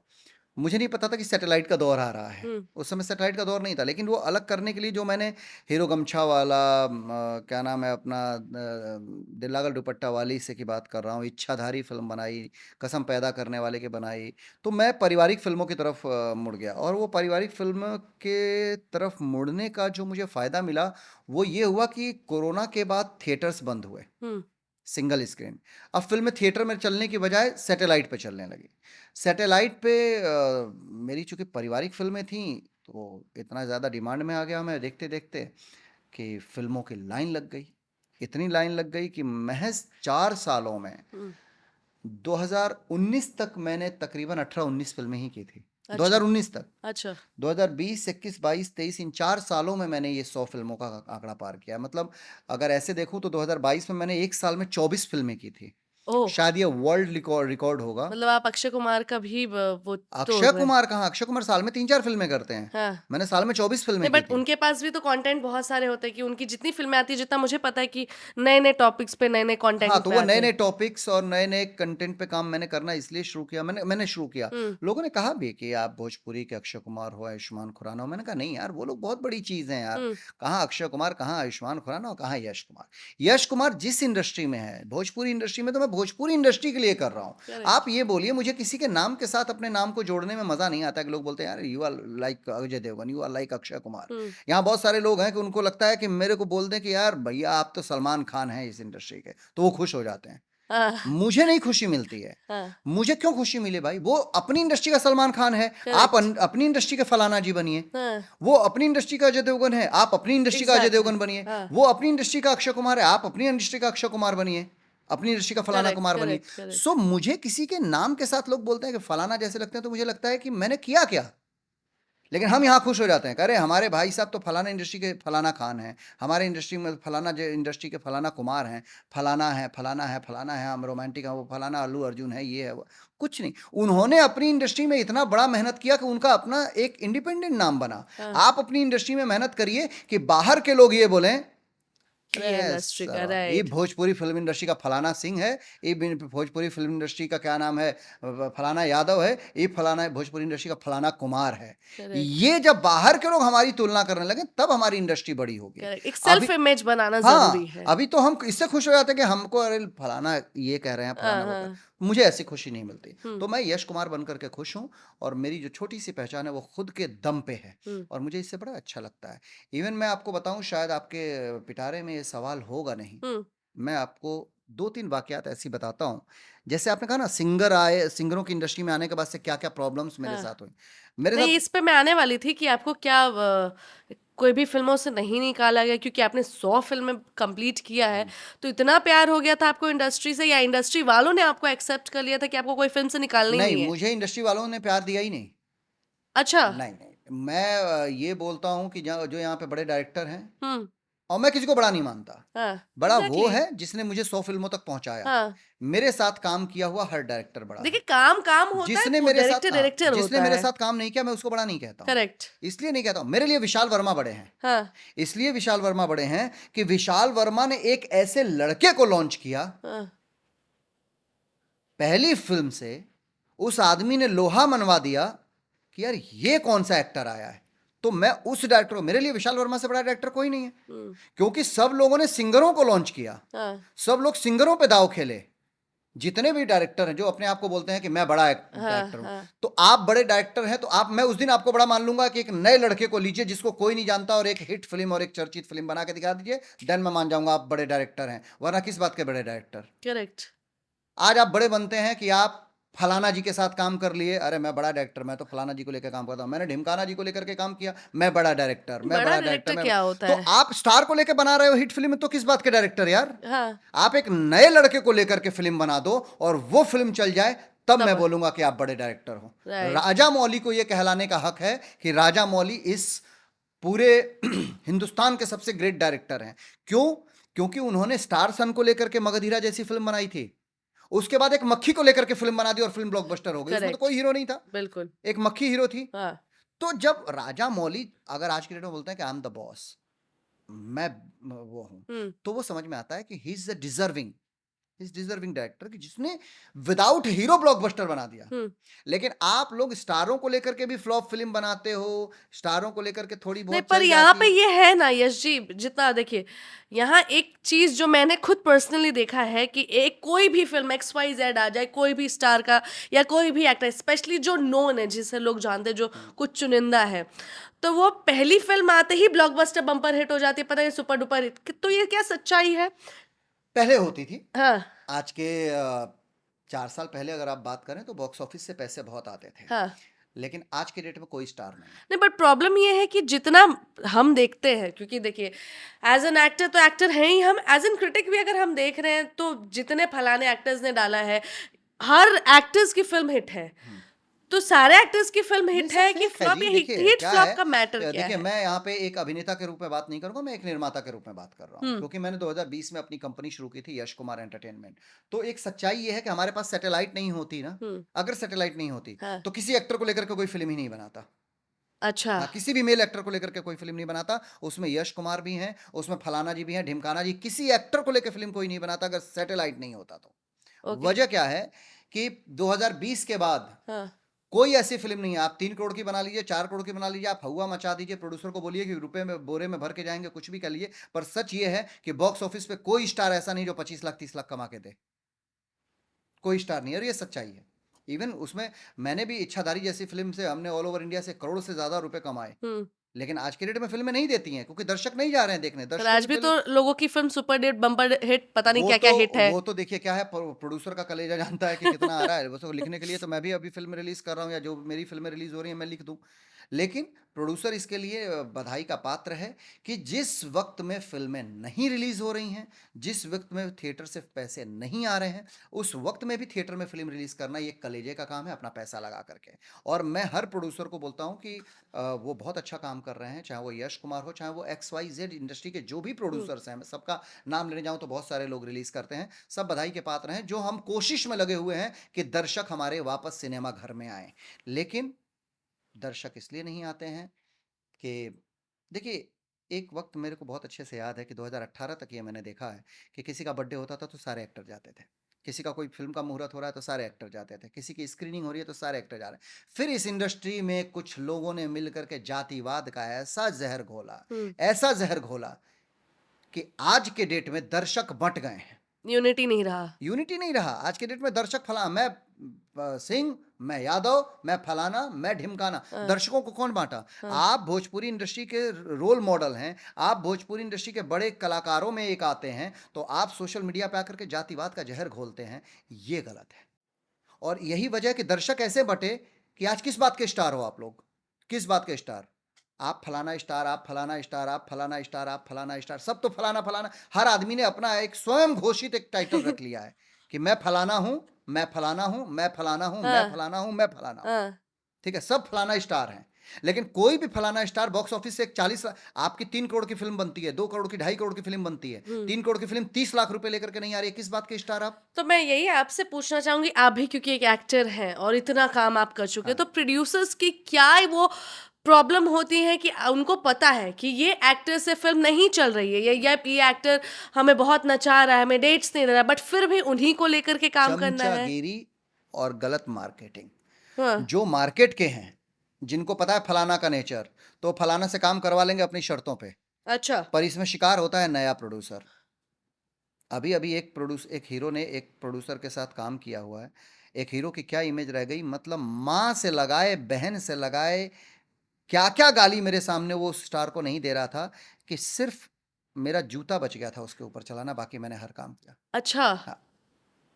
आप तो नाम ये बताना नहीं चाहेंगे? नहीं, मैं किसी का नाम नहीं बताना चाहूँगा क्योंकि सोशल मीडिया है, यहाँ पे नाम नहीं। मेरा मतलब है कि आप किसी भी प्रोड्यूसर को इतना परेशान ना करें, नए प्रोड्यूसरों को, कि प्रोड्यूसर हाय तौबा करके यहाँ से भाग जाए।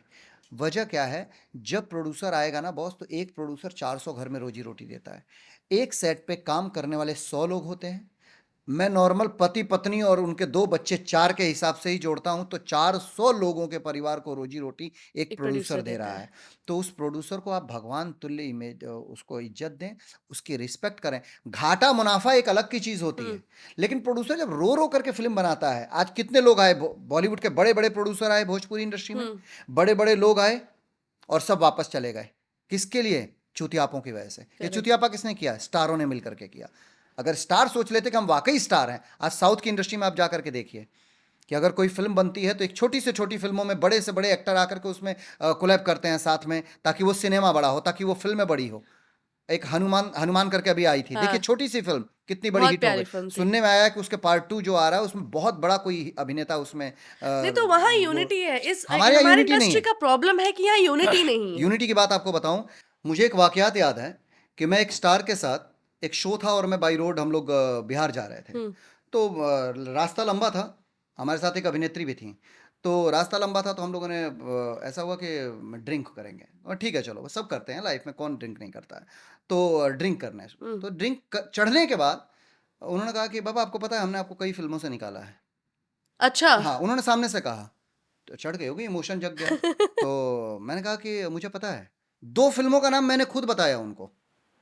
बोले एक फिल्म के डायरेक्टर फलाना सिन्हा जी थे, हाँ, जिन्होंने मुझे कहानी सुनाई थी पहले। हाँ। मैं कास्ट होने वाला था, आपने मुझे वहां से निकलवा करके उस फिल्म में विराज भट्ट को रखवाया था। ओह! उस फिल्म में विराज भट्ट हुए थे। तो एक फिल्म मैंने बताई, दूसरी फिल्म मैंने एक फिल्म का और नाम बताया, तो कि अच्छा वो प्रोड्यूसर जो था उनके आगे नहीं झुका। प्रोड्यूसर ने कहा ठीक है हम यश कुमार को नहीं निकालेंगे, आप हमारी फिल्म का साइनिंग अमाउंट दे दीजिए। तो 6 लाख रुपए उन्होंने बाद में वो साइनिंग अमाउंट लौटाया था। ये सारे प्रूफ्स हैं मेरे पास। अच्छा। तो ये सारी बातें हुई थी। तो वहां पे उन्होंने कहा कि तो आपको ये पता था, तो आपने कभी मुझसे बात क्यों नहीं की? मैंने कहा क्या बात करूं यार, आप लोग सिंगर हो, हुँ। आप लोग सिंगिंग से भी कमाते हो, फिल्मों से भी कमाते हो। मुझे इस बात की कुंठा थी, मुझे इस बात से प्रॉब्लम्स होती थी कि मुझसे इन लोगों को क्या प्रॉब्लम है, आखिर मुझे क्यों निकलवा रहे हैं? तो उन्होंने कहा आप एक्टिंग अच्छी करते हो। ये अब क्या ये लॉजिक क्या है? लॉजिक था? मैं लिटरली ये बोलूं कि ये क्या लॉजिक है कि हाँ। मैं एक्टिंग अच्छा करता हूं इसलिए मुझे फिल्मों से निकाला जाता है? एक ये, खैर आई गई बात हो गई। मैं उनका भी शुक्रिया अदा करता हूं, अगर उन लोगों ने स्टार्टिंग में मुझे अपना कंधा दिया होता तो आज जो यश कुमार का नाम बना है वो शायद राइट। ये होता कि फलाना जी के साथ काम करके फेमस हो गए, हुँ, हुँ। ढिमकाना जी के साथ काम करके फेमस हो गए। लेकिन मैं खुद के दम पे काम करके यहां तक आया, मैं अकेला चल करके यहां तक आया हाँ। हूं। मुझे बनाने में किसी का हाथ नहीं है, मुझे बनाने में हाथ है मेरे उन नए नए निर्माताओं का जो अपना पैसा ला करके मेरे ऊपर लगाए। मैं नतमस्तक, मैं भोजपुरी के जो बड़े लोग हैं मेरे साथ कभी नहीं खड़े हुए, कोई नहीं खड़ा हुआ बड़े हुँ। लोगों में, जिन्होंने मेरे को लेकर के रिस्क लिया हो। या मैं ये 100 फिल्में जो मैंने की हैं वो नए निर्माताओं के साथ किया है, वो ट्रस्ट रहा है, ठीक वो है? आप उतना और पंक्चुअल उन्होंने थे सैटेलाइट से चीज़ों को पैसा भी लेके। कमाया है। कुछ ऐसे भी लोग होते हैं जो नहीं कमा पाते हैं, जिनकी फिल्में फ्लॉप हो जाती हैं, लेकिन मैक्सिमम लोगों ने कमाया। हुँ। एक एक्टर की मैं बात बताऊं आपको, मैंने उनके साथ 2 फिल्में की। अच्छा। 2 फिल्म, दूसरी फिल्म का जब प्रीमियर चल रहा था तो बैठे हुए थे, तो मेरे एक मित्र बैठे हुए थे वहाँ पे, मेरे बड़े अच्छे अजीज मित्र हैं रवि कश्यप। तो उन्होंने मुझे ये बात बताई, तो बोले कि फिल्म पूरा देखे और देखने के बाद बोल रहे हैं आज के बाद यशवा के संग काम ना करब। तो हम पूछे कि काहे? हाँ। तो बोले यार वो कुछ नहीं कर रहा है, बैकग्राउंड में खड़ा है, खाली मछिया पे ताव दे रहा है, तो उस पर ध्यान जा रहा है। तो यार आप अगर कोई एक्टिंग अच्छा कर रहा है तो उसे अप्रिशिएट कीजिए। जैसे करेक्ट। अमिताभ बच्चन जी, हाँ। उन्होंने जब अक्स फिल्म किया था तो उन्होंने मनोज वाजपेयी की बहुत तारीफ की थी। हुँ। बोले what a great actor Manoj हुँ। वाजपेयी। तो बच्चन साहब जैसे लोग राजकुमार राव की फिल्म देख करके उनकी तारीफ करते हैं, कहाँ बच्चन साहब, कहाँ राजकुमार राव, करेक्ट। उनकी तारीफ करते हैं। शाहरुख खान जैसे लोग जो मतलब सिर्फ बॉलीवुड में नहीं इंटरनेशनली उनका डंका बजता है। हाँ। जब गदर फिल्म इतनी बड़ी हिट होती है तो सब लोग बधाई देने सनी देओल के घर पे जाते हैं। तो ये एकता लेकर के आओ ना, हाँ। कि यश कुमार ने अच्छा किया तो फलाना जी आए, आप अच्छा तारीफ कीजिए कि यश भाई अच्छे लगे। एक आए तो अच्छी लगी, ये आए अच्छी लगी, मुझे अच्छी लगे तो मैं बोलूं कि आप आपने अच्छा काम किया है, अच्छा काम। एक एक फैमिली है जिनके मतलब एक एक्टर है जो, जिसे मैं छोटा भाई जैसा कहता था पहले, छोटा है मुझसे उम्र में, तो उसकी फैमिली भी है इस इंडस्ट्री से, तो मैं बड़ा रिस्पेक्ट करता था उस फैमिली की। हुँ। तो मैं छत्तीसगढ़ में शूट कर रहे थे हम लोग। फिल्म के निर्माता का नाम नहीं लूंगा, नहीं तो बहुत सारे भेद खुलेंगे, बहुत सारे, और मैं विवादों में रहना पसंद नहीं करता हूँ। हाँ। तो मैं शूटिंग कर रहा हूँ उस फिल्म में। पहले वो भी नाम लूंगा तो पता चल जाएगा, खैर छोड़िए वो सब। मैं शूटिंग कर रहा हूँ, तो शूटिंग करते हुए मेरे ऊपर गाना पिक्चराइज हुआ। अरे यार मैं भी तो हीरो हूँ, करेक्ट। वो लड़का मतलब हीरो 2 है तो मैं भी 2 हीरो। हीरो 2 का हीरो था। की कहानी ओके। थी, 2 हीरो की कहानी है। हाँ। और वो फिल्म, उसका एक एक गाना 300-300 मिलियन है अच्छा। यूट्यूब पे, बहुत बड़ी हिट फिल्म है हुँ। वो। तो 2 लोग काम कर रहे हैं, तो मेरे ऊपर एक गाना शूट हो रहा है। हुँ। अब लड़का तो वहां बैठा है, उसकी फैमिली से इतने फोन आ रहे हैं, इतने फोन आ रहे हैं कि यश कुमार के ऊपर गाना क्यों शूट किया जा रहा है। तो इस वजह से ये मैं डंके की चोट पे बोल सकता हूं, क्योंकि देखिए क्या है, मैं डरता नहीं हूं किसी से, मैं राइट। बहुत स्ट्रेट फॉरवर्ड लड़का हूं। मैं एक मुखी हूं, भगवान शिव का भक्त हूं, एक मुखी हूं, जो है वो मुंह पे कह दूंगा। तो मैं बड़े रिस्पेक्ट करता था। इतना फोन आया, इतना फोन आया कि फिल्म के डायरेक्टर ने अपना मोबाइल स्विच ऑफ कर दिया। अब प्रोड्यूसर के ऊपर बार बार फोन आ रहा है, प्रोड्यूसर ने भी अपना मोबाइल स्विच ऑफ कर दिया। अब रात को जो फिल्म के कोरियोग्राफर है कानू मुखर्जी जी, उनके मोबाइल पे फोन आ रहा है। रात के 2:30-3 बजे की बात है और मैं वहीं पे हूँ। हुँ। और कानू जी से बोला गया कि आप बात कराइए डायरेक्टर प्रोड्यूसर से। उन्होंने बात कराया, और बात कराने के बाद वहाँ यश का गाना क्यों शूट हो रहा है ये। तो प्रोड्यूसर ने कहा अरे भाई वो भी तो हीरो हैं फिल्म के। अरे हमको नहीं कुछ पता है ये वो। तो वो गाना खैर शूट हुआ। हाँ। उसके बाद एक गाना था जिसमें आधा गाना दोनों हीरो, आधे गाने में हीरो छोटे हैं उन पे क्या है, आधा गाने में हीरो बड़े थे उनके ऊपर शूट होना था। वो गाना यहाँ पे चाइना क्रिक में शूट हो रहा था। छत्तीसगढ़ से जब सेकंड शेड्यूल लगा, मैं जाके पूरा दिन सेट पे बैठा रहा, पूरा दिन सेट पे बैठा रहा हूँ, और हीरो सिर्फ 3 बार बाल धो रहा है, 3 घंटे तक उन्होंने बाल धोए। उसका ये था कि सन जैसे ही डाउन हो जाएगा, डे का सीक्वेंस निकल जाएगा, डे निकल जाएगा तो शूट नहीं करना पड़ेगा। ये शूट होने नहीं देना चाहते थे यश कुमार का, और हुआ वही। चाइना क्रिक में शूटिंग थी और सुबह से ही जाकर मैं 9 बजे से बैठा हुआ, 9 बजे का कॉल टाइम था। अब चूंकि डे शूटिंग था, सूर्य अस्त होने के बाद से हम शूटिंग नहीं कर सकते थे, तो एक्टर पूरे दिन में बाल ही धो रहा है, 3-3 घंटे तक बाल धोता रहा, एक बार नहीं, बाल अच्छा नहीं लग रहा है, फिर 2 बार बाल धोया, शैम्पू कर रहा है ऑन सेट। ये पर्पसली किया गया? हाँ, इसलिए कि जब सन चला जाएगा हाँ। तो फिर शूटिंग नहीं करना पड़ेगा। हाँ। फिर मेरा गाना नहीं शूट होने दिया उन लोगों ने। तो ये सब चीज़ें मैंने देखी है। उसके बाद से जब कभी वो मिले, मेरे दिल से उन लोगों के लिए रिस्पेक्ट हट गया। अब मैं मिलता हूँ तो और हाय हेलो हो जाता है बस। लेकिन वो जो पहले एक रिस्पेक्ट था कि मैं पैर छूता था, उस आदमी का जो रोल कटवा रहा था, तो मैं अब नहीं छूता हूँ पैर, क्योंकि मैं इज्जत देता था। मैं आने के बाद से लोगों को इज्जत देता था, लोगों से मिलता जुलता था। बाद में समझ में आया, मैंने ऐसे नहीं लिखा ना कि दोगलों की बस्ती में सबके अपने डेरे हैं, ये तेरे मुंह पर तेरे हैं, ये मेरे मुंह पर मेरे हैं। यहाँ देखा कि सब अपनी देखते हैं, इंडस्ट्री की कोई नहीं देखता। एक राइटर ने, एक डायरेक्टर ने, एक प्रोड्यूसर ने जब कहानी लिखी है, 2 हीरो को लेकर के कहानी लिखी है, तो कहानी अच्छी लिखी होगी। करेक्ट। अब जाहिर सी बात है कि एक एक्टर या उसकी फैमिली द्वारा अगर दबाव बनाया जा रहा है तो रोल काटा जाएगा दूसरे हीरो का, फिल्म की ऐसी तैसी हुई। तो वो चीजें लोग नहीं समझते, सिनेमा की बेहतरी के लिए लोग नहीं समझते हैं, सिनेमा के अपने आप को देखते हैं कि मैं फलाना ढिमका, मैं फलाना स्टार, मैं ढिमका ना तो स्टार। इसमें प्रोड्यूसर्स की क्या प्रॉब्लम होती है? वो क्यों मानते हैं ये बात? पता नहीं ये प्रोड्यूसर्स की क्योंकि अपनी क्या इन्वेस्ट तो मजबूरी है, वही कर रहे हैं, पता नहीं। मैं तो सारे बोलता एक्टर्स हूँ, को तो वही लाते हैं। मैं क्लियर बोलता हूँ, मैं एक निर्माता हूँ, हाँ। मैं क्लियर बोलता हूँ। हो सकता है कि कल को अगर मुझे ये चीज़ें समझ में आए कि मुझे, और मैंने बनाई भी है, अगर मैंने अपने बैनर से अगर आप देखें कि लाडो फिल्म जो मैंने बनाई थी, लाडो पार्ट 2 में जो मैं निर्माता के रूप में बनाया, उसमें हीरो मैं नहीं था, मैंने उसमें मेहमान भूमिका निभाई है। मुख्य भूमिका में मैंने दूसरे हीरो को लिया है। तो मैं ये सोच लूं कि मैं ही प्रोड्यूसर हूं और मैं ही हीरो मैं रहूंगा, तो वो ऐसे नहीं चलता है। एग्जैक्टली। कॉन्सेप्ट के साथ न्याय करना चाहिए। तो एक निर्माता को ये सोचना चाहिए, निर्माताओं की क्या प्रॉब्लम्स है, क्यों झाकर के घुटने टेक देते हैं, मुझे नहीं पता है। पर मुझे लगता है कि हर निर्माता का पहला अधिकार होना चाहिए कि आप चाहे वो कोई भी एक्टर हो, उसके आगे घुटने मत टेकिए। मैं खुद एक अभिनेता हूं, मैं खुद ये बात बोलता हूं कि मेरे दबाव में आकर के कहानी बदलना, मेरे दबाव में आकर के कास्टिंग करना, ये गलत है।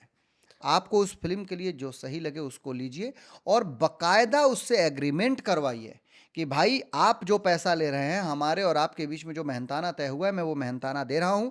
आपके फालतू के कोई शर्त सेट पे नहीं माने जाएंगे कि 40 डांसर नहीं 100 डांसर रहेगी, 20 डांसर नहीं 100 डांसर रहेगी, 100 क्राउड नहीं 400 क्राउड चाहिए, तो मुझे फाइट मास्टर साउथ का चाहिए, तो ये चाहिए तो वो चाहिए। ऐसा कुछ नहीं है, क्योंकि प्रोड्यूसर की जब फटती है तो कोई सिलने नहीं जाता है। करेक्ट। एक्टर अपना पैसा लेकर के अपने घर में चला जाता है, लेकिन फटती बेचारे प्रोड्यूसर की है, जो लास्ट में लॉस करके बैठ जाता है। मैं ऐसे कितने प्रोड्यूसरों को जानता हूँ जो लॉस में है, लोगों की फिल्में लेकर के बनाते हैं, आते हैं ऑफिस में बैठ के डिस्कशन करते हैं। तो मैं हमेशा यही बोलता हूँ कि गलतियाँ आप लोगों की, आप लोग सर पे चढ़ाते हो।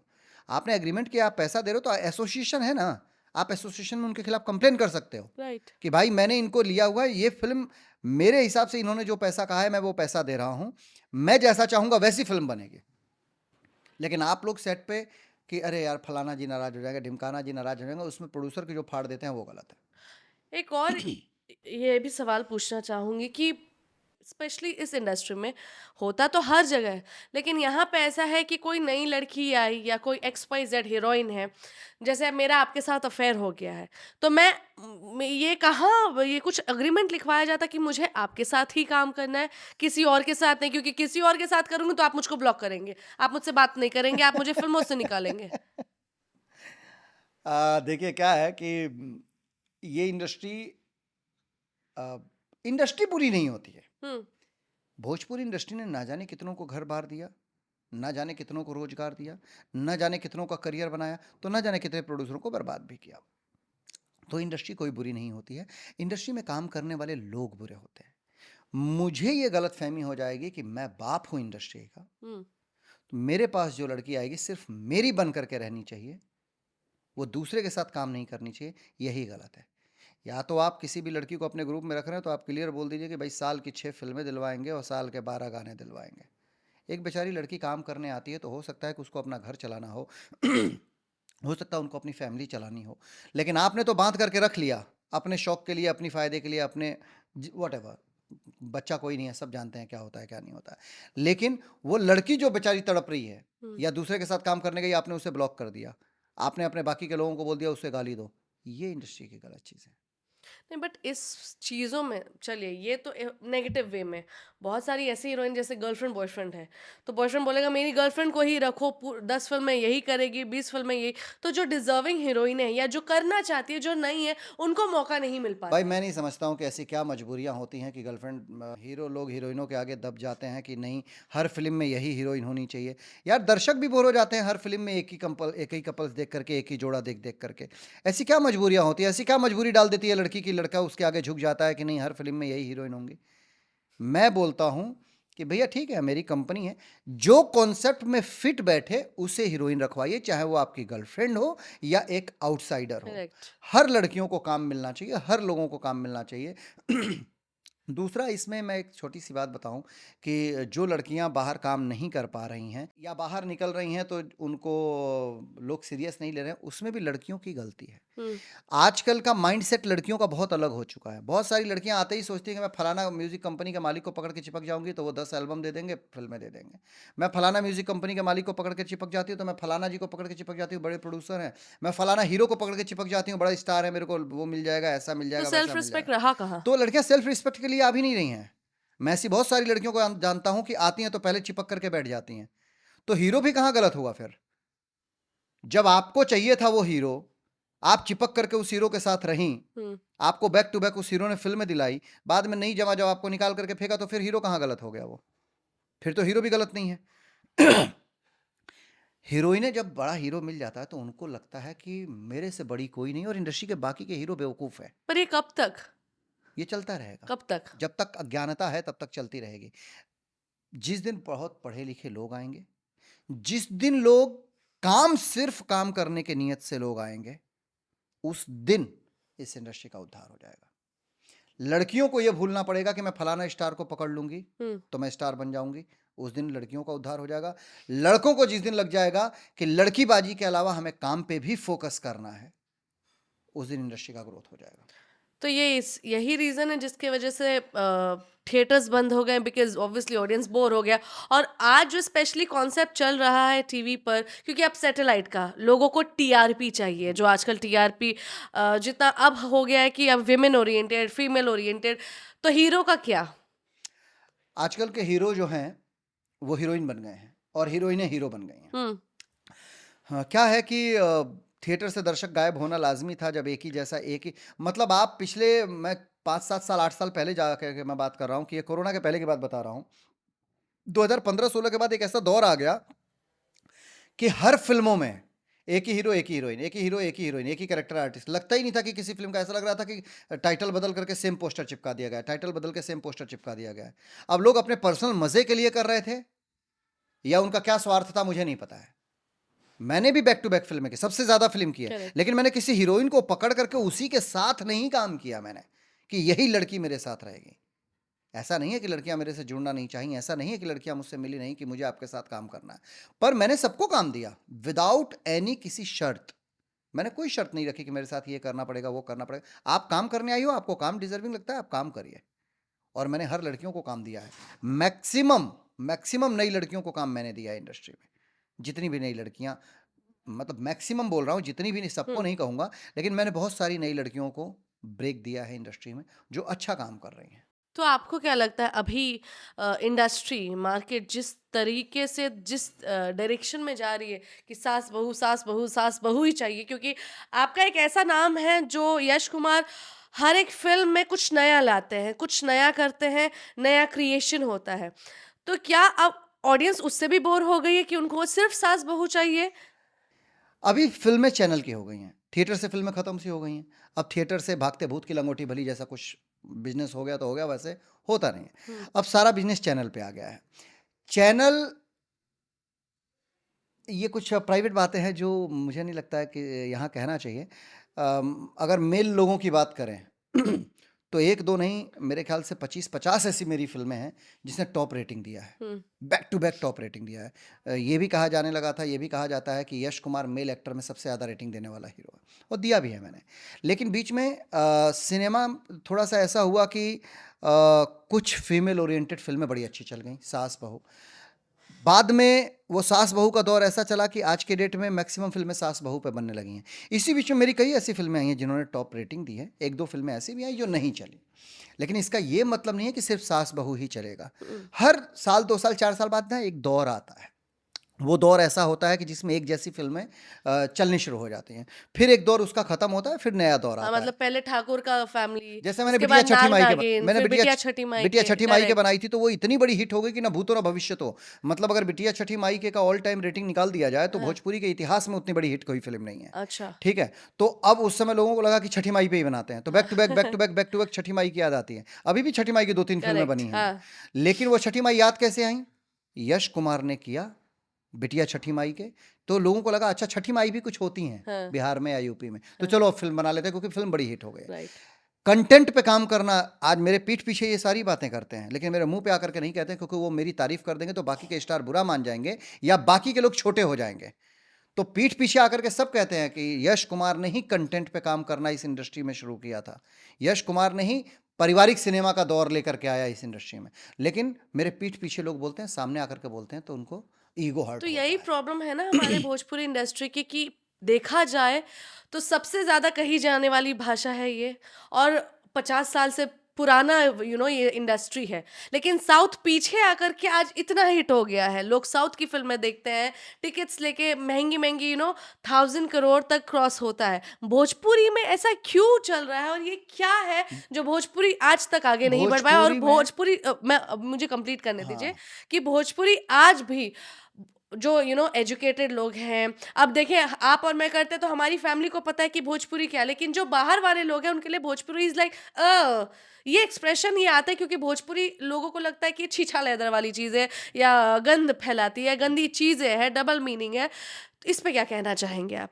देखिए मैं कहूँगा कि स्टार्टिंग दौर में कुछ ऐसी फिल्में बनती थी शुरुआती दौर में, जो गंदे गंदे गाने होते थे, गंदे गंदे मजाक होते थे, कैमरा ढोंडी पे रख दिया जाता था, कैमरा छाती पे लड़कियों के रख दिया जाता था, पर वो एक या दो डायरेक्टर ही थे जो बड़ा नाम था, जिनको पैसा बनाना था, संस्कारों की माँ बहन करनी थी, और कल्चर की माँ बहन किया ही उन्होंने, उन लोगों ने बेसिकली, क्योंकि भाभी के ऊपर उनको कभी देवर लाइन मारे, कभी कोई देवर, ऐसा ऐसा बहुत सारी चीज़ें हुई।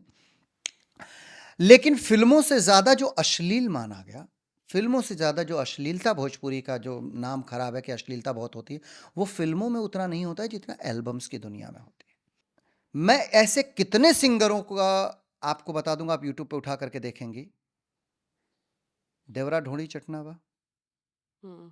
क्या मतलब है? भाभी और देवर के रिश्ते को क्या कर सकते हैं आप? चूसता देवरा चूसता होठवा के ललिया, हमार देवरा ये चूसता। सुनने में भी एक्चुअली भोजपुरी तो मैंने क्या नहीं है किया, ये? बट बहुत वियर्ड लगता है सब सुनना। मतलब भाभी और देवर का रिश्ता, हम तो सनातनी हैं, लक्ष्मण जी, माँ सीता, इनके रिश्ते बाप मतलब माँ और बेटे जैसा रिश्ता था। लक्ष्मण जी ने कभी सीता जी के चेहरे को नहीं देखा, उनके जब नजरें होती थी उनके पैर में होती थी। लक्ष्मण जी ने माँ का दर्जा दिया सीता को, तो सीता जी बिहार की थी, लक्ष्मण जी उत्तर प्रदेश के थे। तो ये संस्कार है माँ भाभी और देवर का। देवर का। लेकिन सिंगरों ने क्या गाया? शायद उन लोगों ने अपने जीवन में, उनके संस्कार ऐसे रहे होंगे, उन्होंने अपने परिवार में ऐसी परवरिश देखी होगी जहां देवर और भाभी का रिश्ता खराब है, इसीलिए ये लोग गाते हैं। वही हिट हो गया और बैक टू बैक लोगों ने भी वही एक्सेप्ट कर लिया। तो लोगों को लगा कि भोजपुरी में अश्लीलता है। भोजपुरी में नहीं, सिंगिंग में अश्लीलता है, एक गायकों में अश्लीलता है। पहले तो ये लोग पैसा कमाने के चक्कर में, अपने आप को फेमस करने के चक्कर में रिश्तों की माँ बहन कर देते हैं। इनको कोई फर्क नहीं पड़ता है कि रिश्ता क्या है क्या नहीं, इनका अपना पैसा बनना चाहिए, इनके पास अपनी महंगी गाड़ियां आनी चाहिए, इनकी फैंस फॉलोइंग खड़ी होनी चाहिए। तो कभी होठवा देवरा से चुसवा रहे हैं, तो कभी ढोंडी चटवा रहे हैं देवरा से, ये सब। नहीं, मैंने स्टेज शो भी इवन जो देखा है, एक्टर्स का एक ऑरा होता है, to be very honest. Actor का जो ऑरा होता है कि एक्टर है तो एक्टर है, बट यहाँ एक्टर कम लोग अपने आप को बहुत अलग तरीके से प्रेजेंट करते हैं। मैंने कुछ एक्टरों को, मैं सबको नहीं कहूँगा, कुछ सिंगर एक्टर ऐसे हैं जो स्टेज पर खड़े होते हैं, मैं नाम किसी का नहीं लेना चाहता हूँ, विवादास्पद चीज़ें हैं, तो वो लगता है कि he is a singer, he is a presentable singer, मतलब वो अपने आप को जैसा एक स्टार प्रेजेंट करता है वैसा करता है। कुछ ऐसे भी हैं जो अपने आप को सिंगर ना बना करके अपने आप को कुछ और ही बना करके प्रेजेंट कर देते हैं। दूसरी चीज़, स्टेज के ऊपर लड़कियों का जिस तरीके से मजाक बनाया जाता है वो निंदनीय है, शर्मनाक है। एक 2000 लेकर के एक बेचारी डांस करने आई है, आप उसको अश्लील कमेंट कर रहे हैं, अश्लील बातें कर रहे हैं, और वो रील का ज़माना है, यूट्यूब का करेक्ट। ज़माना, उसके माध्यम से फैल रहा है। आप क्या जा करके पीछे देखे, हो सकता है उसका अफेयर हो, उसका कोई बॉयफ्रेंड हो, जो आपने तो मस्ती कर लिया, रिकॉर्ड करके लोगों ने डाल दिया, उसका बॉयफ्रेंड उसको मारा हो, या हो सकता है उसके बॉयफ्रेंड ने उसको गाली दिया हो, या हो सकता है वो बेचारी अपना घर चलाने के लिए 2000 में जो डांस कर रही है स्टेज के ऊपर वो शादीशुदा हो, और आप इस तरीके की बातें कर रहे हैं, और वो जा करके अपने घर में अपने पति के सामने उसको शर्मिंदा होना पड़ता हो, पति गाली देता हो, मारता हो, और हो सकता हो वो बेचारी इसलिए नहीं बोल पाती है कि आप स्टार हो। आप मना कर दोगे कि फलनिया डांसर को लेकर के मत आए, तो बेचारी का 2000-4000 रुपये का नुकसान हो जाएगा, इसलिए नहीं बोल रही है। लेकिन आप किस बात के स्टार हो, आपको इस बात का शर्म आनी चाहिए, क्योंकि आप किसी के घर की इज्जत का मजाक बनाएंगे तो आपके घर की इज्जत का मजाक बनेगा। करेक्ट। इसलिए चाहे वो स्टेज के ऊपर खड़ी डांसर हो, चाहे आपकी फिल्म की हीरोइन हो, चाहे आपके एल्बम की हीरोइन हो, सबको रिस्पेक्ट के नज़रिए से देखिए। मैं नहीं कहता हूं भाई, आपका शौक है, आप उसके साथ आउटिंग करते हैं, उसके साथ डेटिंग करते हैं, वो आपकी अपनी पर्सनल लाइफ पे कीजिए। जब लड़की को ऐतराज नहीं है, आपको ऐतराज नहीं है, तो यश कुमार बोलने वाला कौन होता है, या XYZ बोलने वाला कौन होता है? मियाँ बीबी राजी तकाऊ खरियां काजी, वो वाली बात है। तो अगर लड़की लड़के रेडी हैं और आप लोग अगर अफेयर करते हैं, चीज़ें करते हैं, आप लोग आउटिंग कर रहे हैं, या जो कुछ भी वो कर रहे हैं, आपकी दोनों की सहूलियत है, अच्छी बात है। लेकिन वो थर्ड लड़की जो स्टेज के ऊपर खड़ी है, वो थर्ड लड़की जो नहीं जानती है आप लोगों के बारे में, या आप पर्सनली नहीं जानते हैं, ऐसे ऐसे कमेंट, ऐसे ऐसे उसके बारे में टिप्पणियां ना करें। हो सकता है कि आपके ये मस्त, आप तो अपने आप को फेमस करने को, अपने सामने खड़े लोगों को हंसाने के लिए कर रहे हैं, हो सकता है कि आपका वो बात, आपके वो विवाद उस बच्ची को मार खिलवा रहे हैं, करेक्ट। उसके घर में गाली सुनवा रहे हैं। तो ये सब चीज़ों को एक स्टार को ख्याल रखना पड़ेगा, और ये जिस दिन सारी चीज़ें भोजपुरी इंडस्ट्री में आ जाएगी, मुझे लगता है भोजपुरी इंडस्ट्री ऊपर चली जाएगी। वेल, आप सबको मैं बताना चाहूँगी कि इनसे जब मैं मिली थी 2016 में, तो शायद 2017 या 18 में हम मलेशिया गए थे एक अवार्ड शो के लिए, जहाँ पे जो एंकरिंग कर रहे थे वो उतना मज़ा नहीं आ रहा था। तो ऑल ऑफ अ सडन इन्हें बुलाया गया और इन्हें बोला गया कि आपको एंकर करना है, क्योंकि ये पहले भी बहुत सारे चैनल्स के लिए एंकरिंग कर चुके थे।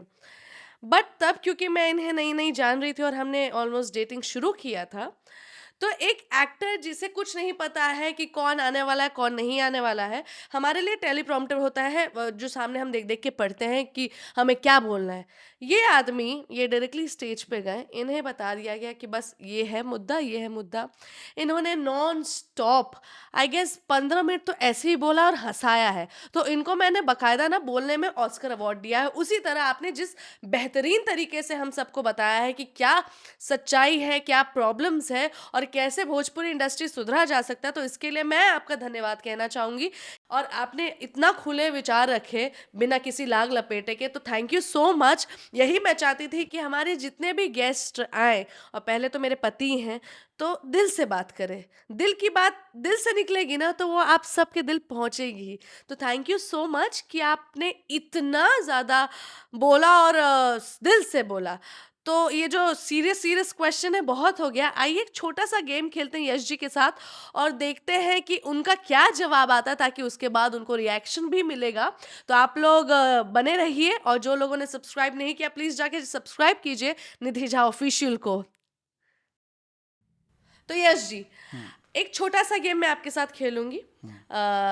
ये रैपिड क्वेश्चन है बेसिकली, और आपको जल्दी-जल्दी जवाब देना है, इतना सोचना नहीं है। मैं 5 लोगों का नाम लूँगी इंडस्ट्री से, और आपको फटाफट उसे डिस्क्राइब करना है कि वो क्या है और आपके हिसाब से कैसे है। तो पहला नाम है मनोज तिवारी जी।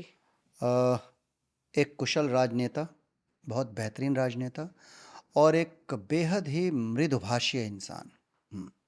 तो एज़ एन पॉलिटिशियन आप हाँ, सीखे? एक बहुत बेहतरीन पॉलिटिशियन है वो, और बहुत ही अच्छे वक्ता हैं वो, मधुर बातें बड़ी अच्छी करते हैं।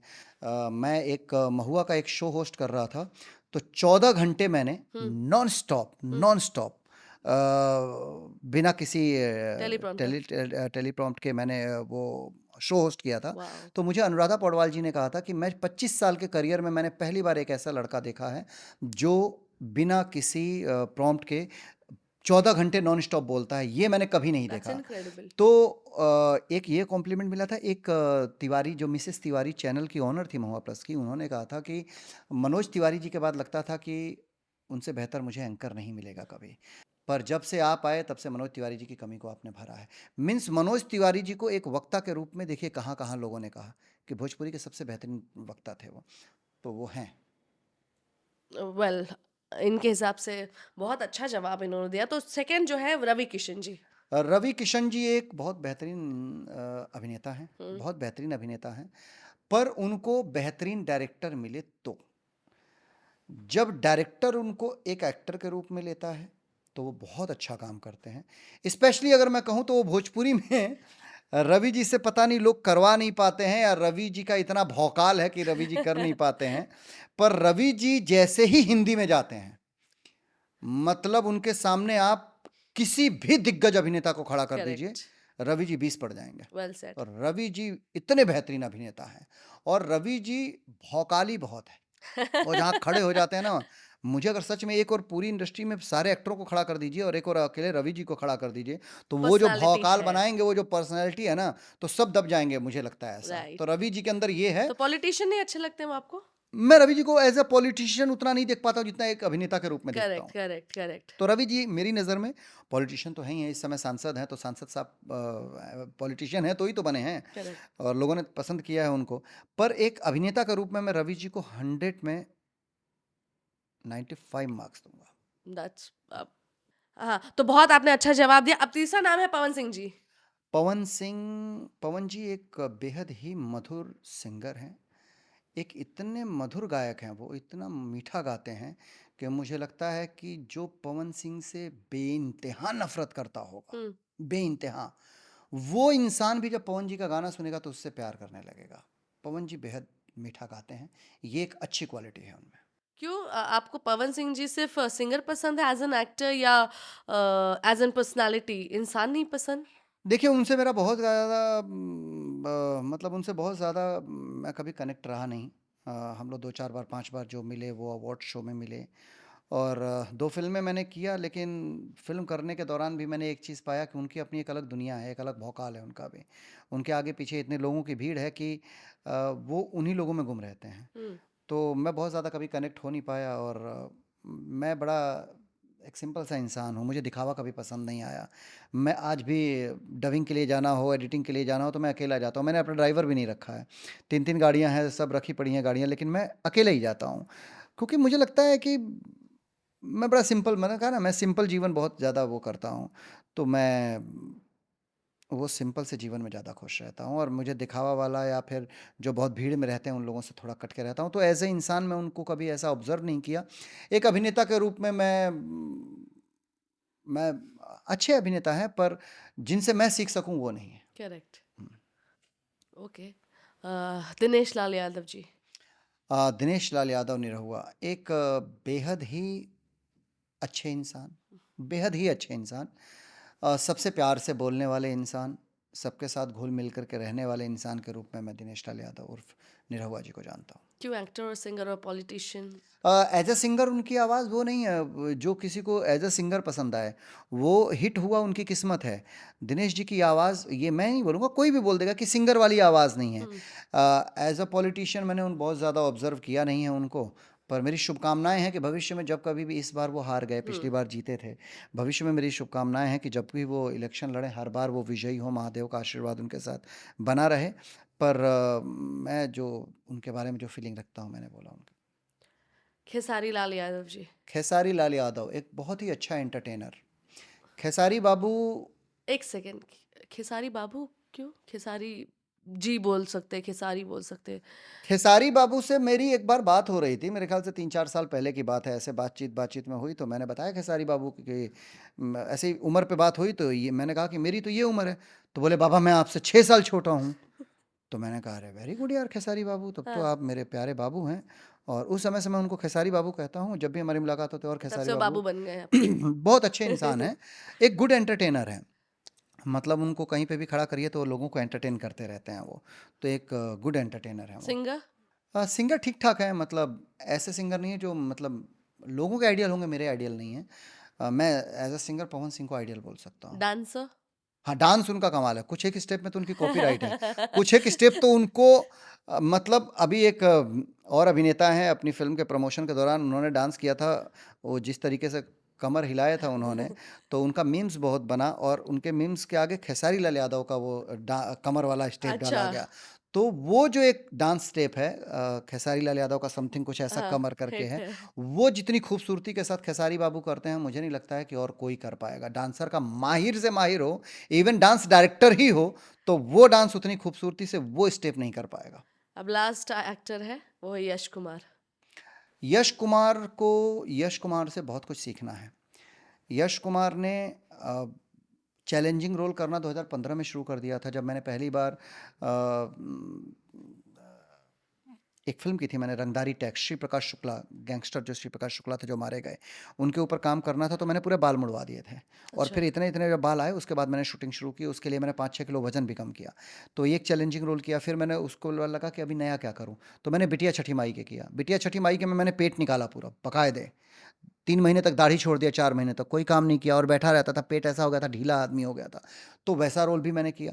तो मैंने हमेशा कोशिश किया है कि कुछ नया करूं। अब एक बार नया करता हूं तो लगता है कि अब इसके आगे क्या। तो फिर यश कुमार का कंपटीशन सिर्फ यश कुमार से है। वो यश कुमार हर पल पुराने यश कुमार को पीछे छोड़ के एक नए यश कुमार को आगे लेकर के तो आना आपको चाहता है। मिस्टर परफेक्शनिस्ट का टाइटल दिया जा सकता है, क्योंकि आप हैं। देखिए, वो लोग बोलते हैं कि जो ये लड़का ये रोल करता है बड़े शिद्दत से करता है, उसमें घुस जाता है। जैसे मैंने किन्नरों के ऊपर फ़िल्म बनाई थी, तो अर्धनारी फ़िल्म में मैंने काम किया था।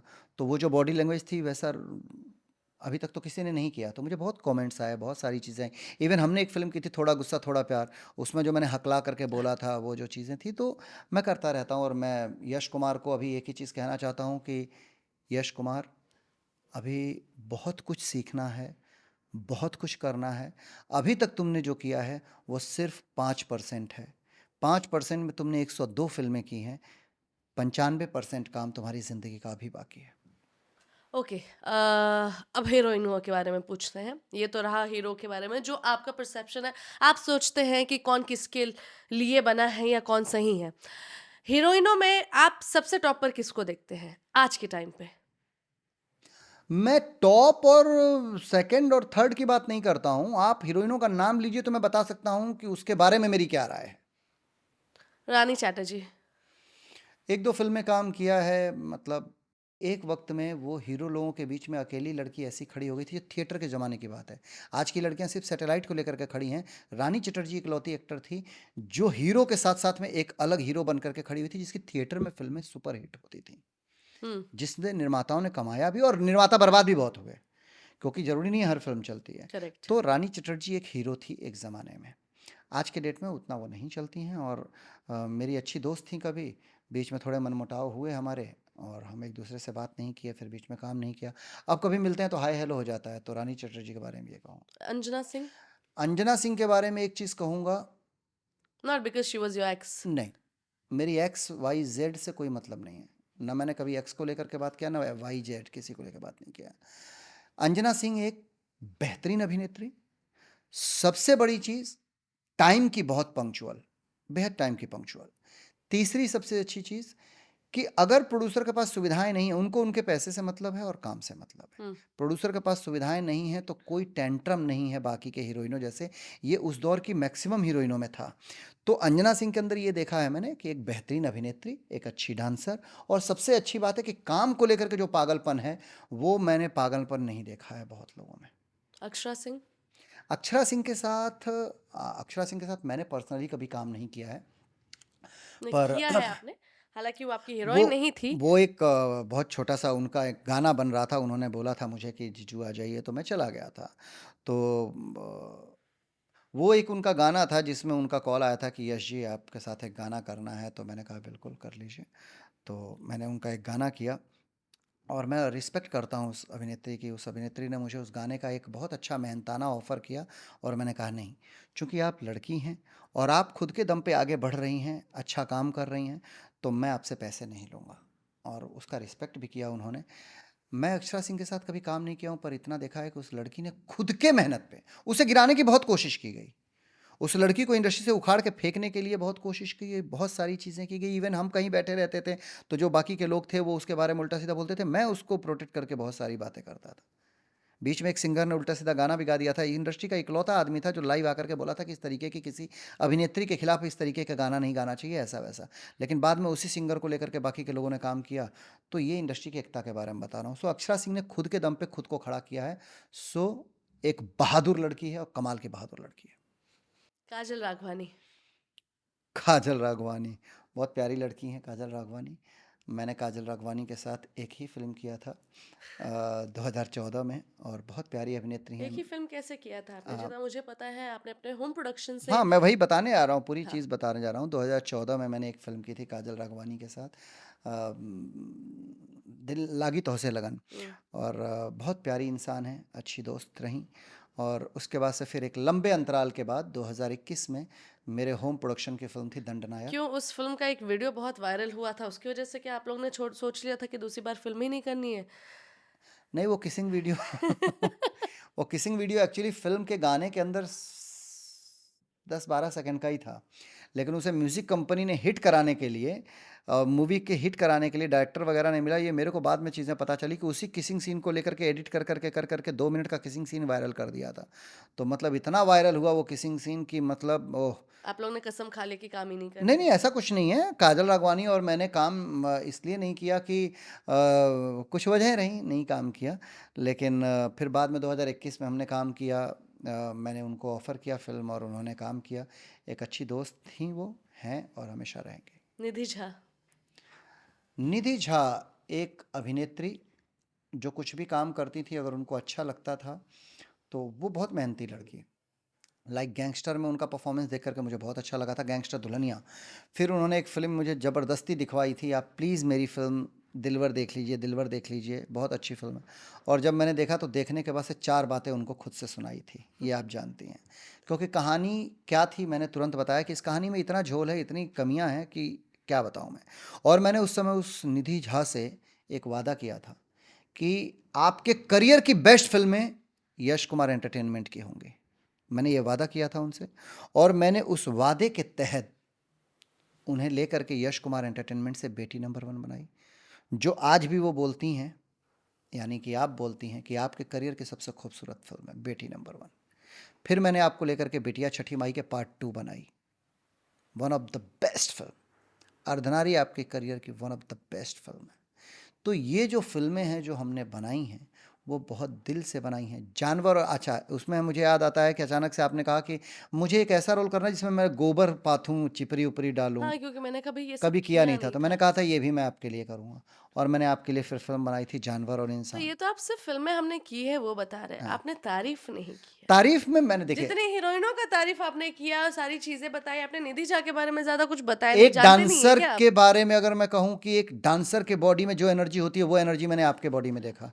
मतलब आपसे बेहतरीन डांसर, अभिनेत्री डांसर मैंने भोजपुरी की हीरोइनों में किसी को नहीं देखा है, मैं मुंह पे बोल सकता हूँ अभिनेत्रियों में, इतना जो बिजली जैसा। दूसरी चीज़, एक परफेक्ट अभिनेत्री जो किसी भी सीन को बड़े प्यार से सुनती है और उसे चिरतार्थ करती है, उसे उतार देती है, वो कला आप में है। आप एक बेहतरीन अभिनेत्री हो, बाकायदे आपको एक बेहतर डायरेक्टर, एक बेहतर सिनेमा बनाने वाला मिलना चाहिए, ये मेरी सोच है। हाँ, तो ये इसी के साथ हमारा रैपिड क्वेश्चन। अच्छा चलिए 2 सवाल और पूछ लेती हूँ। निधि का favourite colour? Black. Fast. Perfume, bag, iPhone, क्या चूज करना पसंद करेगी निधि? परफ्यूम। मैं ही भूल गई। Favourite food? बहुत सारी चीज़ें खाती हैं वो जैसे? अलग अलग टाइम पे। जैसे सम टाइम उनको चाइनीज़ बहुत पसंद है। ठीक है, ओकेश था। लास्ट के सवाल का जवाब उतना मज़ेदार नहीं आया, लेकिन हाँ आपने जिस तरीके से सबका जवाब दिया है, बहुत अच्छा जवाब दिए हैं। और इसी के साथ हमारा रैपिड क्वेश्चन ख़त्म होता है। तो रैपिड क्वेश्चन हुआ ख़त्म। अब जो है एपिसोड ख़त्म करने का वक्त आ रहा है। तो लास्ट सवाल जो है मैं यश जी से पूछना चाहूँगी कि यश जी, इस इंडस्ट्री में सब अपने आप को बहुत बड़ा सुपरस्टार मानते हैं, कोई ये स्टार है तो कोई वो स्टार है, तो आपको कौन लगता है कि कौन सुपरस्टार है आपके हिसाब से? मेरे हिसाब से अगर कोई सुपरस्टार है तो वो जनता जनार्दन है, वो दर्शक हैं। एक्टर कोई सुपरस्टार नहीं है। हम्म। क्योंकि अगर आप सुपरस्टार हैं तो आप निर्माता सोच को समझ के बोलेगा, क्योंकि यहाँ पे ट्रोल करने वालों की कमियां नहीं है। देखिए, और इवन जो जैसा कि आपने शुरू में बताया कि सबका एक एक पक्ष है, सबका एक एक टीम बैठा रहता है एक दूसरे को ट्रोल करने के लिए, तो हो सकता है शायद अगले शिकार आप होंगे, तो आप भी बोलिएगा तो सोच मैं समझ डरता के नहीं हूं। मैं बोलिएगा। आपको एक चीज़ बताऊं, मुझे शिकार बनाने की कोशिश की गई। हम्म। मैं बहुत स्ट्रेट फॉरवर्ड लड़का हूं। मैं डायरेक्ट हमला करता हूं। मैं ना किसी के फटे में टांग अड़ाने जाता हूं, ना मेरे फटे में कोई टांग अड़ाने आए। क्योंकि सब मीडिया में आकर के इनडायरेक्टली इनडायरेक्टली बोलते हैं। मैं जिस दिन बोलना शुरू करूंगा, क्योंकि मेरे पास काम करने आया हूं ना, मैं बोलने नहीं आया हूं। करेक्ट। मैं जिस दिन बोलना शुरू करूंगा मैं डायरेक्ट टारगेट करूंगा। मुझे डर नहीं लगता है। मुझे तुम्हारे पाले हुए 4 लोगों से मतलब नहीं है, मुझे तुमसे मतलब होगा। हम्म। तो ना काहू से दोस्ती, ना काहू से बैर वाला हाल है मेरा। मेरा कोई दोस्त नहीं है, मेरा कोई दुश्मन भी नहीं है। सब मिलते हैं, हाय हेलो कर लेता हूँ, सारी चीज़ें कह देता हूँ। लेकिन जब बात सच्चाई की आती है तो मैं सच बोले बिना रह नहीं पाता हूँ, क्योंकि मेरे पास एक ही फेस है, वो सिंगल स्टैंडर्ड फेस। आज के डेट का कोई स्टार नहीं है। आप आज के अपने आप डेट को भी स्टार नहीं मानते? मैं भी स्टार नहीं मानता हूं। मेरी फिल्म चली तो मैं स्टार, नहीं चली तो नहीं स्टार। करेक्ट। किस बात के हम स्टार हैं? हम किसी भी हीरो की फिल्म ऑल इंडिया थिएटर से 30 लाख रुपए नहीं कमा पाती। एक वक्त था कि 30 लाख की फिल्म बनी 8 करोड़ रुपए कमाई थी। ससुरा बड़ा पैसा वाला। आज 8 करोड़ की फिल्म बना दीजिए, 30 लाख रुपए नहीं कमाएगी। हम्म। क्या वजह रही? या तो आप लोगों का जातिवाद, या आप लोगों का एल्बम के माध्यम से ओवर एक्सपोज हो जाना। दर्शक हर दिन आपको किसी न किसी रूप में देख रहा है, तो आप एल्बम से इतना उतर गए। पैसा तो आप लोगों ने बना दिया, पर वो इंडस्ट्री जिसने आपको स्टार बनाया, आपने उस इंडस्ट्री को खो दिया। आज 3-3 करोड़ के बीच में, अभी पिछले ही कुछ समय पहले 3-3 साढ़े 3-3 करोड़ की बनी फिल्मों ने 30-30 लाख रुपया नहीं निकाला है। तो किस बात का कोई स्टार? एक लड़की जो हमारी इंडस्ट्री की हीरोइन है, उसी सैटेलाइट पे आपकी फिल्म रिलीज हो रही है, आपकी फिल्म के रेटिंग से सीधे डबल रेटिंग मार देती है एक नॉर्मल हीरोइन की फिल्म। तो कौन स्टार है? आप स्टार हो कि वो लड़की स्टार है? करेक्ट। तो सिनेमा स्टार है। और अगर कोई स्टार है तो हमारी जनता जनार्दन स्टार है, हमारे दर्शक स्टार है। और मैं दर्शकों से करबद्ध निवेदन करता हूँ, हाथ जोड़ करके एक बात कहता हूँ, यहाँ कोई आपका नहीं है। किसी जातिवाद में मत उलझिए। आप जातिवाद के चक्कर में अपने आप में झगड़े कर लेंगे। आप फलाना एक्टर को लेके करेंगे, आप ढिमकाना एक्टर को अपने आप में झगड़े कर लेंगे, अपने रिश्ते खराब कर लेंगे। बाद में ये एक्टर कहीं मिलेंगे, एक दूसरे के हो जाएंगे, आप लोग दुश्मन बने के बने रह जाएंगे। तो ये इंडस्ट्री, यहाँ के लोग, कोई आपस में न तो दुश्मन है न तो दोस्त हैं। यहाँ सब लोग अपनी दाल रोटी सेकने के लिए, मीडिया में आने के लिए अलग अलग हथकंडे अपनाते हैं। आप लोगों से निवेदन है कि आप सिर्फ दर्शक बने रहिए। जिनकी फिल्में आपको अच्छे लगे उनकी फिल्में देखिए, जिनकी फिल्में अच्छी न लगे, चाहे वो कोई भी हो, उनकी फिल्मों को दरकिनार कर दीजिए। जो आपको लगता है कि ये हमारे समाज के हित में काम कर रहा है, ये वो काम कर रहा है जिससे हमारे समाज को कुछ अच्छा संदेश मिले, उन लोगों के साथ खड़े होइए। और आपको लगता है कि ये इंसान सही नहीं है, समाज के लिए ये गलत कर रहा है, उसका खुल करके विरोध करिए। मैं यही कहूँगा, क्योंकि बनाने वाले आप, बिगाड़ने वाले आप। और किसी एक के चक्कर में दूसरे एक्टर को गाली गलौज मत करिए। आप लोग कमेंट बॉक्स में ये गाली गलौज मत लिखा करिए, क्योंकि माँ आपके पास भी है, बहन आपके पास भी है। जैसे आपकी माँ वैसे ही हर एक्टर की माँ, जैसे आपकी बहन वैसे ही हर एक्टर की बहन। तो आप अगर गाली दे रहे हैं तो आप ये समझ लीजिएगा कि आप अपनी माँ और अपनी बहन को गाली दे रहे हैं, क्योंकि ये हिंदुस्तान है, यहाँ हर माँ अपनी माँ, हर बहन अपनी बहन है। Well said. बस एक लास्ट सवाल पूछना चाहूंगी। ये थोड़ा सा, क्योंकि आप सब जानते ही हैं, जो नहीं जानते हैं, हम रियल लाइफ के मियाँ बीवी हैं, तो यश जी, क्या आज भी, अब आप शादीशुदा है, आपका अभी भी किसी के साथ अफेयर है या कहीं और ये सच बोलना, ये नहीं क्योंकि आप लाइव है तो अपने कैरेक्टर को छुपाना, ऐसा कुछ नहीं।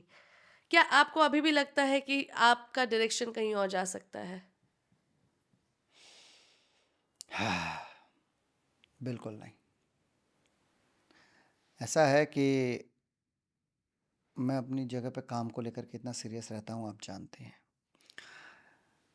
मैं आपके जीवन में आने के बाद से मैंने कभी कोई अफेयर की ना तो कभी सोची, ना तो करना है मुझे। मैंने एक लड़की से दोस्ती बहुत अच्छी की, बहुत अच्छी दोस्ती की। वो बहुत अच्छी दोस्त है। मैं नाम आपको भी आजीवन नहीं बताऊंगा उस लड़की का। मैं उसके साथ एक शूटिंग कर रहा था और शूटिंग करते करते ऐसे ही कुछ बातें हुई। तो मैं वो अपनी ज़मीन खरीद रहा था, तो सारे पैसे उधर शूटिंग में बिजी थे, इधर बंगला बंगला खरीद लिया था। तो जो ज़मीन हम खरीद रहे थे उसके लिए कुछ पैसे मेरे पास कुछ कम पड़ रहे थे। तो शूटिंग करते करते उस लड़की ने एक बात कही मेरे से कि यश जी, आप बुरा ना माने तो मैं आपसे एक बात कहूँ। मैंने कहा बोलिए। बोले मेरे पास 60 लाख रुपए हैं, आप ले लीजिए, बाद में लौटा दीजिएगा। तो मैं शॉक्ड हो गया, मेरी आंखें गीली हो गई। मैंने कहा कि आपने ज़्यादा काम नहीं किया है मेरे साथ। आप एक दोस्त भी नहीं है, इतने भी गहरे दोस्त नहीं हैं हम लोग। फिर आपने अचानक से इतना बड़ा, मेरे पास 60 लाख रुपए आपने बोला कि मेरे पास अकाउंट में ले लीजिए। क्यों? मैं तो आपका बॉयफ्रेंड भी नहीं हूँ। हमारे बीच में ऐसा कोई संबंध भी नहीं है जिसको लेकर के हम बोले कि एक होता है ना कि बॉयफ्रेंड ना भी हो तो वन नाइट स्टैंड हुआ हो, फिजिकल रिलेशन हो गया हो, इमोशनल हो गया। Friends for बोले नहीं। benefit. बोले मैं एक चीज़ देखूँ कि एक लड़का अपनी मेहनत से कहाँ तक पहुँचा है, इस लड़के के अंदर ईमानदारी है। और मुझे लगता है कि अगर मैं कभी आपके एज ए फ्रेंड आपके साथ खड़ी हो सकती हूँ तो मुझे प्राउड होगा। तो मैं उस लड़की की रिस्पेक्ट हमेशा करता रहूँगा। जो रिस्पेक्ट आया किसी लड़की के लिए, वो रिस्पेक्ट आया। पर अफेयर के लिए अभी ना तो वक्त है, ना तो अभी दिल में इंटरेस्ट है ऐसा कुछ। तो इसी बात पे 2 लाइन सुना दीजिए ताकि मुझे भी अच्छा लगे और आप सबको भी अच्छा लगे। आप ही के लिए है। मैंने एक गाना गाया था जो गाना ट्रेंडिंग में रहा बहुत दिनों तक, और मैं हमेशा उसको आपको याद करके कहता हूँ कि हथवा छोड़ा के जानी जइहा ना मुँह मोड़ के, लड़िह झगड़िह जानू, लड़िह झगड़िह जानू, जइह ना दिल तोड़ के, लड़िह झगड़िह जानू। वाह! दिल तो अब टूटने वाला नहीं है, इतना तो कंफर्म पता है। वेल बहुत ही मज़ा आया, thank you so much and I am sure कि हमारे दर्शक को भी बहुत मज़ा आया। जो आप लोग नहीं जानते थे आज यश जी को जान पाए हैं और मुझे उम्मीद नहीं थी कि आप इतना रियल रहेंगे। मुझे लगा था कि कहीं न कहीं बनावटी करेंगे, हालाँकि ये आदमी बिल्कुल बनावटी नहीं है, बनावट नहीं करते हैं। बट इतना उम्मीद नहीं थी इनसे क्योंकि पहला एपिसोड है and thank you so much. आप एज एन गेस्ट मेरे पहले एपिसोड पे आए हैं और इतना अच्छा खूबसूरती से आपने सारे सवालों का जवाब दिया है। तो मैं एक एंकर के साथ-साथ एक बीवी होने के नाते आपका थैंक यू कहना चाहूँगी। मैं भी आपको बहुत सारी शुभकामनाएं देता हूं। आपने जब मुझे बताया कि मैं ये पॉडकास्ट शुरू करने जा रही हूं, 1 मिलियन सब्सक्राइबर होने वाले हैं मेरे यूट्यूब चैनल पे, तो मैंने कहा ये अच्छा डिसीजन लिया है आपने। आपको मैं एक एडवाइस देना चाहूँगा एक इस शो को लेकर के कि जो स्टार हैं उनको तो सभी पूछते हैं करेक्ट। कि भैया फलाना स्टार आ जाएंगे, हमारे व्यूअर आ जाएंगे, फलाना स्टार आ जाएंगे, हमारा फलाना इतना मिलियन लोग देख लेंगे। ये आप किसी स्टार के पीछे मत भागिएगा। आप उन ज़रूरतमंद लोगों के पीछे भागिएगा जिनको इस चीज़ की ज़रूरत है, जिनको लोगों तक पहुंचने के, जो लगे कि ये अच्छा सिंगर है, इसे लोगों तक पहुंचना चाहिए, उसके साथ पॉडकास्ट करिए। करेक्ट। जो अभिनेत्रियां हैं जिनको किसी वजह से दबाया जा रहा है या अपनी दिल की बात दर्शकों तक नहीं पहुंचा पा रही हैं, उनके साथ करिए। ये नहीं कि फलाना जी आ जाएंगे तो वायरल हो जाएगा हमारा चैनल, ये आ जाएगा। आप ऑलरेडी वायरल हैं, आपका चैनल 1 मिलियन सब्सक्राइबर है महाराज। तो मुझे लगता है कि अभिनेता अभिनेत्रियों के साथ साथ जो पॉलिटिशियंस हैं, जो अच्छे बातें दर्शकों तक पहुंचा सकें, तो आपके चैनल से लोग जुड़ेंगे तो 10 लाख लोग देखेंगे उसे। तो जहां आदमी की आवाज़ 2-4 हज़ार तक नहीं पहुंच पाती, आपके चैनल के माध्यम से 10 लाख, 20 लाख, 50 लाख, करोड़ों लोगों तक पहुंच सकती है। तो आप ज़रूरतमंद जो पॉलिटिशियंस हैं उनको लेके आइए, जो अच्छा बिजनेसमैन है जो अपनी बातें लोगों तक पहुंचाना चाहते हैं उन्हें लेकर के आइए, और नए नए कंटेंट पे काम करिए। ये मेरी शुभकामनाएं हैं थैंक आपके यू चैनल सो के मच साथ। इतना अच्छा सजेशन देने के लिए। तो जैसा कि आप लोगों ने ये एपिसोड एंजॉय किया ही होगा, जो लोगों ने मेरे चैनल को सब्सक्राइब नहीं किया है प्लीज़ सब्सक्राइब कीजिए निधि झा ऑफिशियल को। तो जैसा कि यश जी ने अपनी सारी दिल की बात मुझसे आपसे शेयर की है, thank you so much Yash ji. आपके साथ ये एपिसोड शूट करके बहुत मज़ा आया एंड आई एम श्योर जो दर्शक लोग हैं वो आपको और अच्छे से जान पाए हैं और आपके बारे में जान पाए हैं एंड आपको और भी ज़्यादा प्यार देंगे। Thank you so much. तो आप सबका दिल से धन्यवाद कि आप लोगों ने मेरे चैनल पे 1 मिलियन किया है। और जैसा कि मैंने आप सबसे प्रॉमिस किया था कि 1 मिलियन होते ही मैं अपना शो लेकर आऊँगी दिल की बात निधि मिश्रा के साथ, तो ये शो आपके लिए आ चुका है। आप सबसे निवेदन है कि प्लीज़ जो लोगों ने चैनल को सब्सक्राइब नहीं किया, प्लीज़ सब्सक्राइब कीजिए निधि झा ऑफिशियल को। और अब हम मिलेंगे दूसरे एपिसोड में एक नए गेस्ट के साथ। तब तक के लिए बने रहिए दिल की बात निधि मिश्रा के साथ। जय हिंद, जय भारत।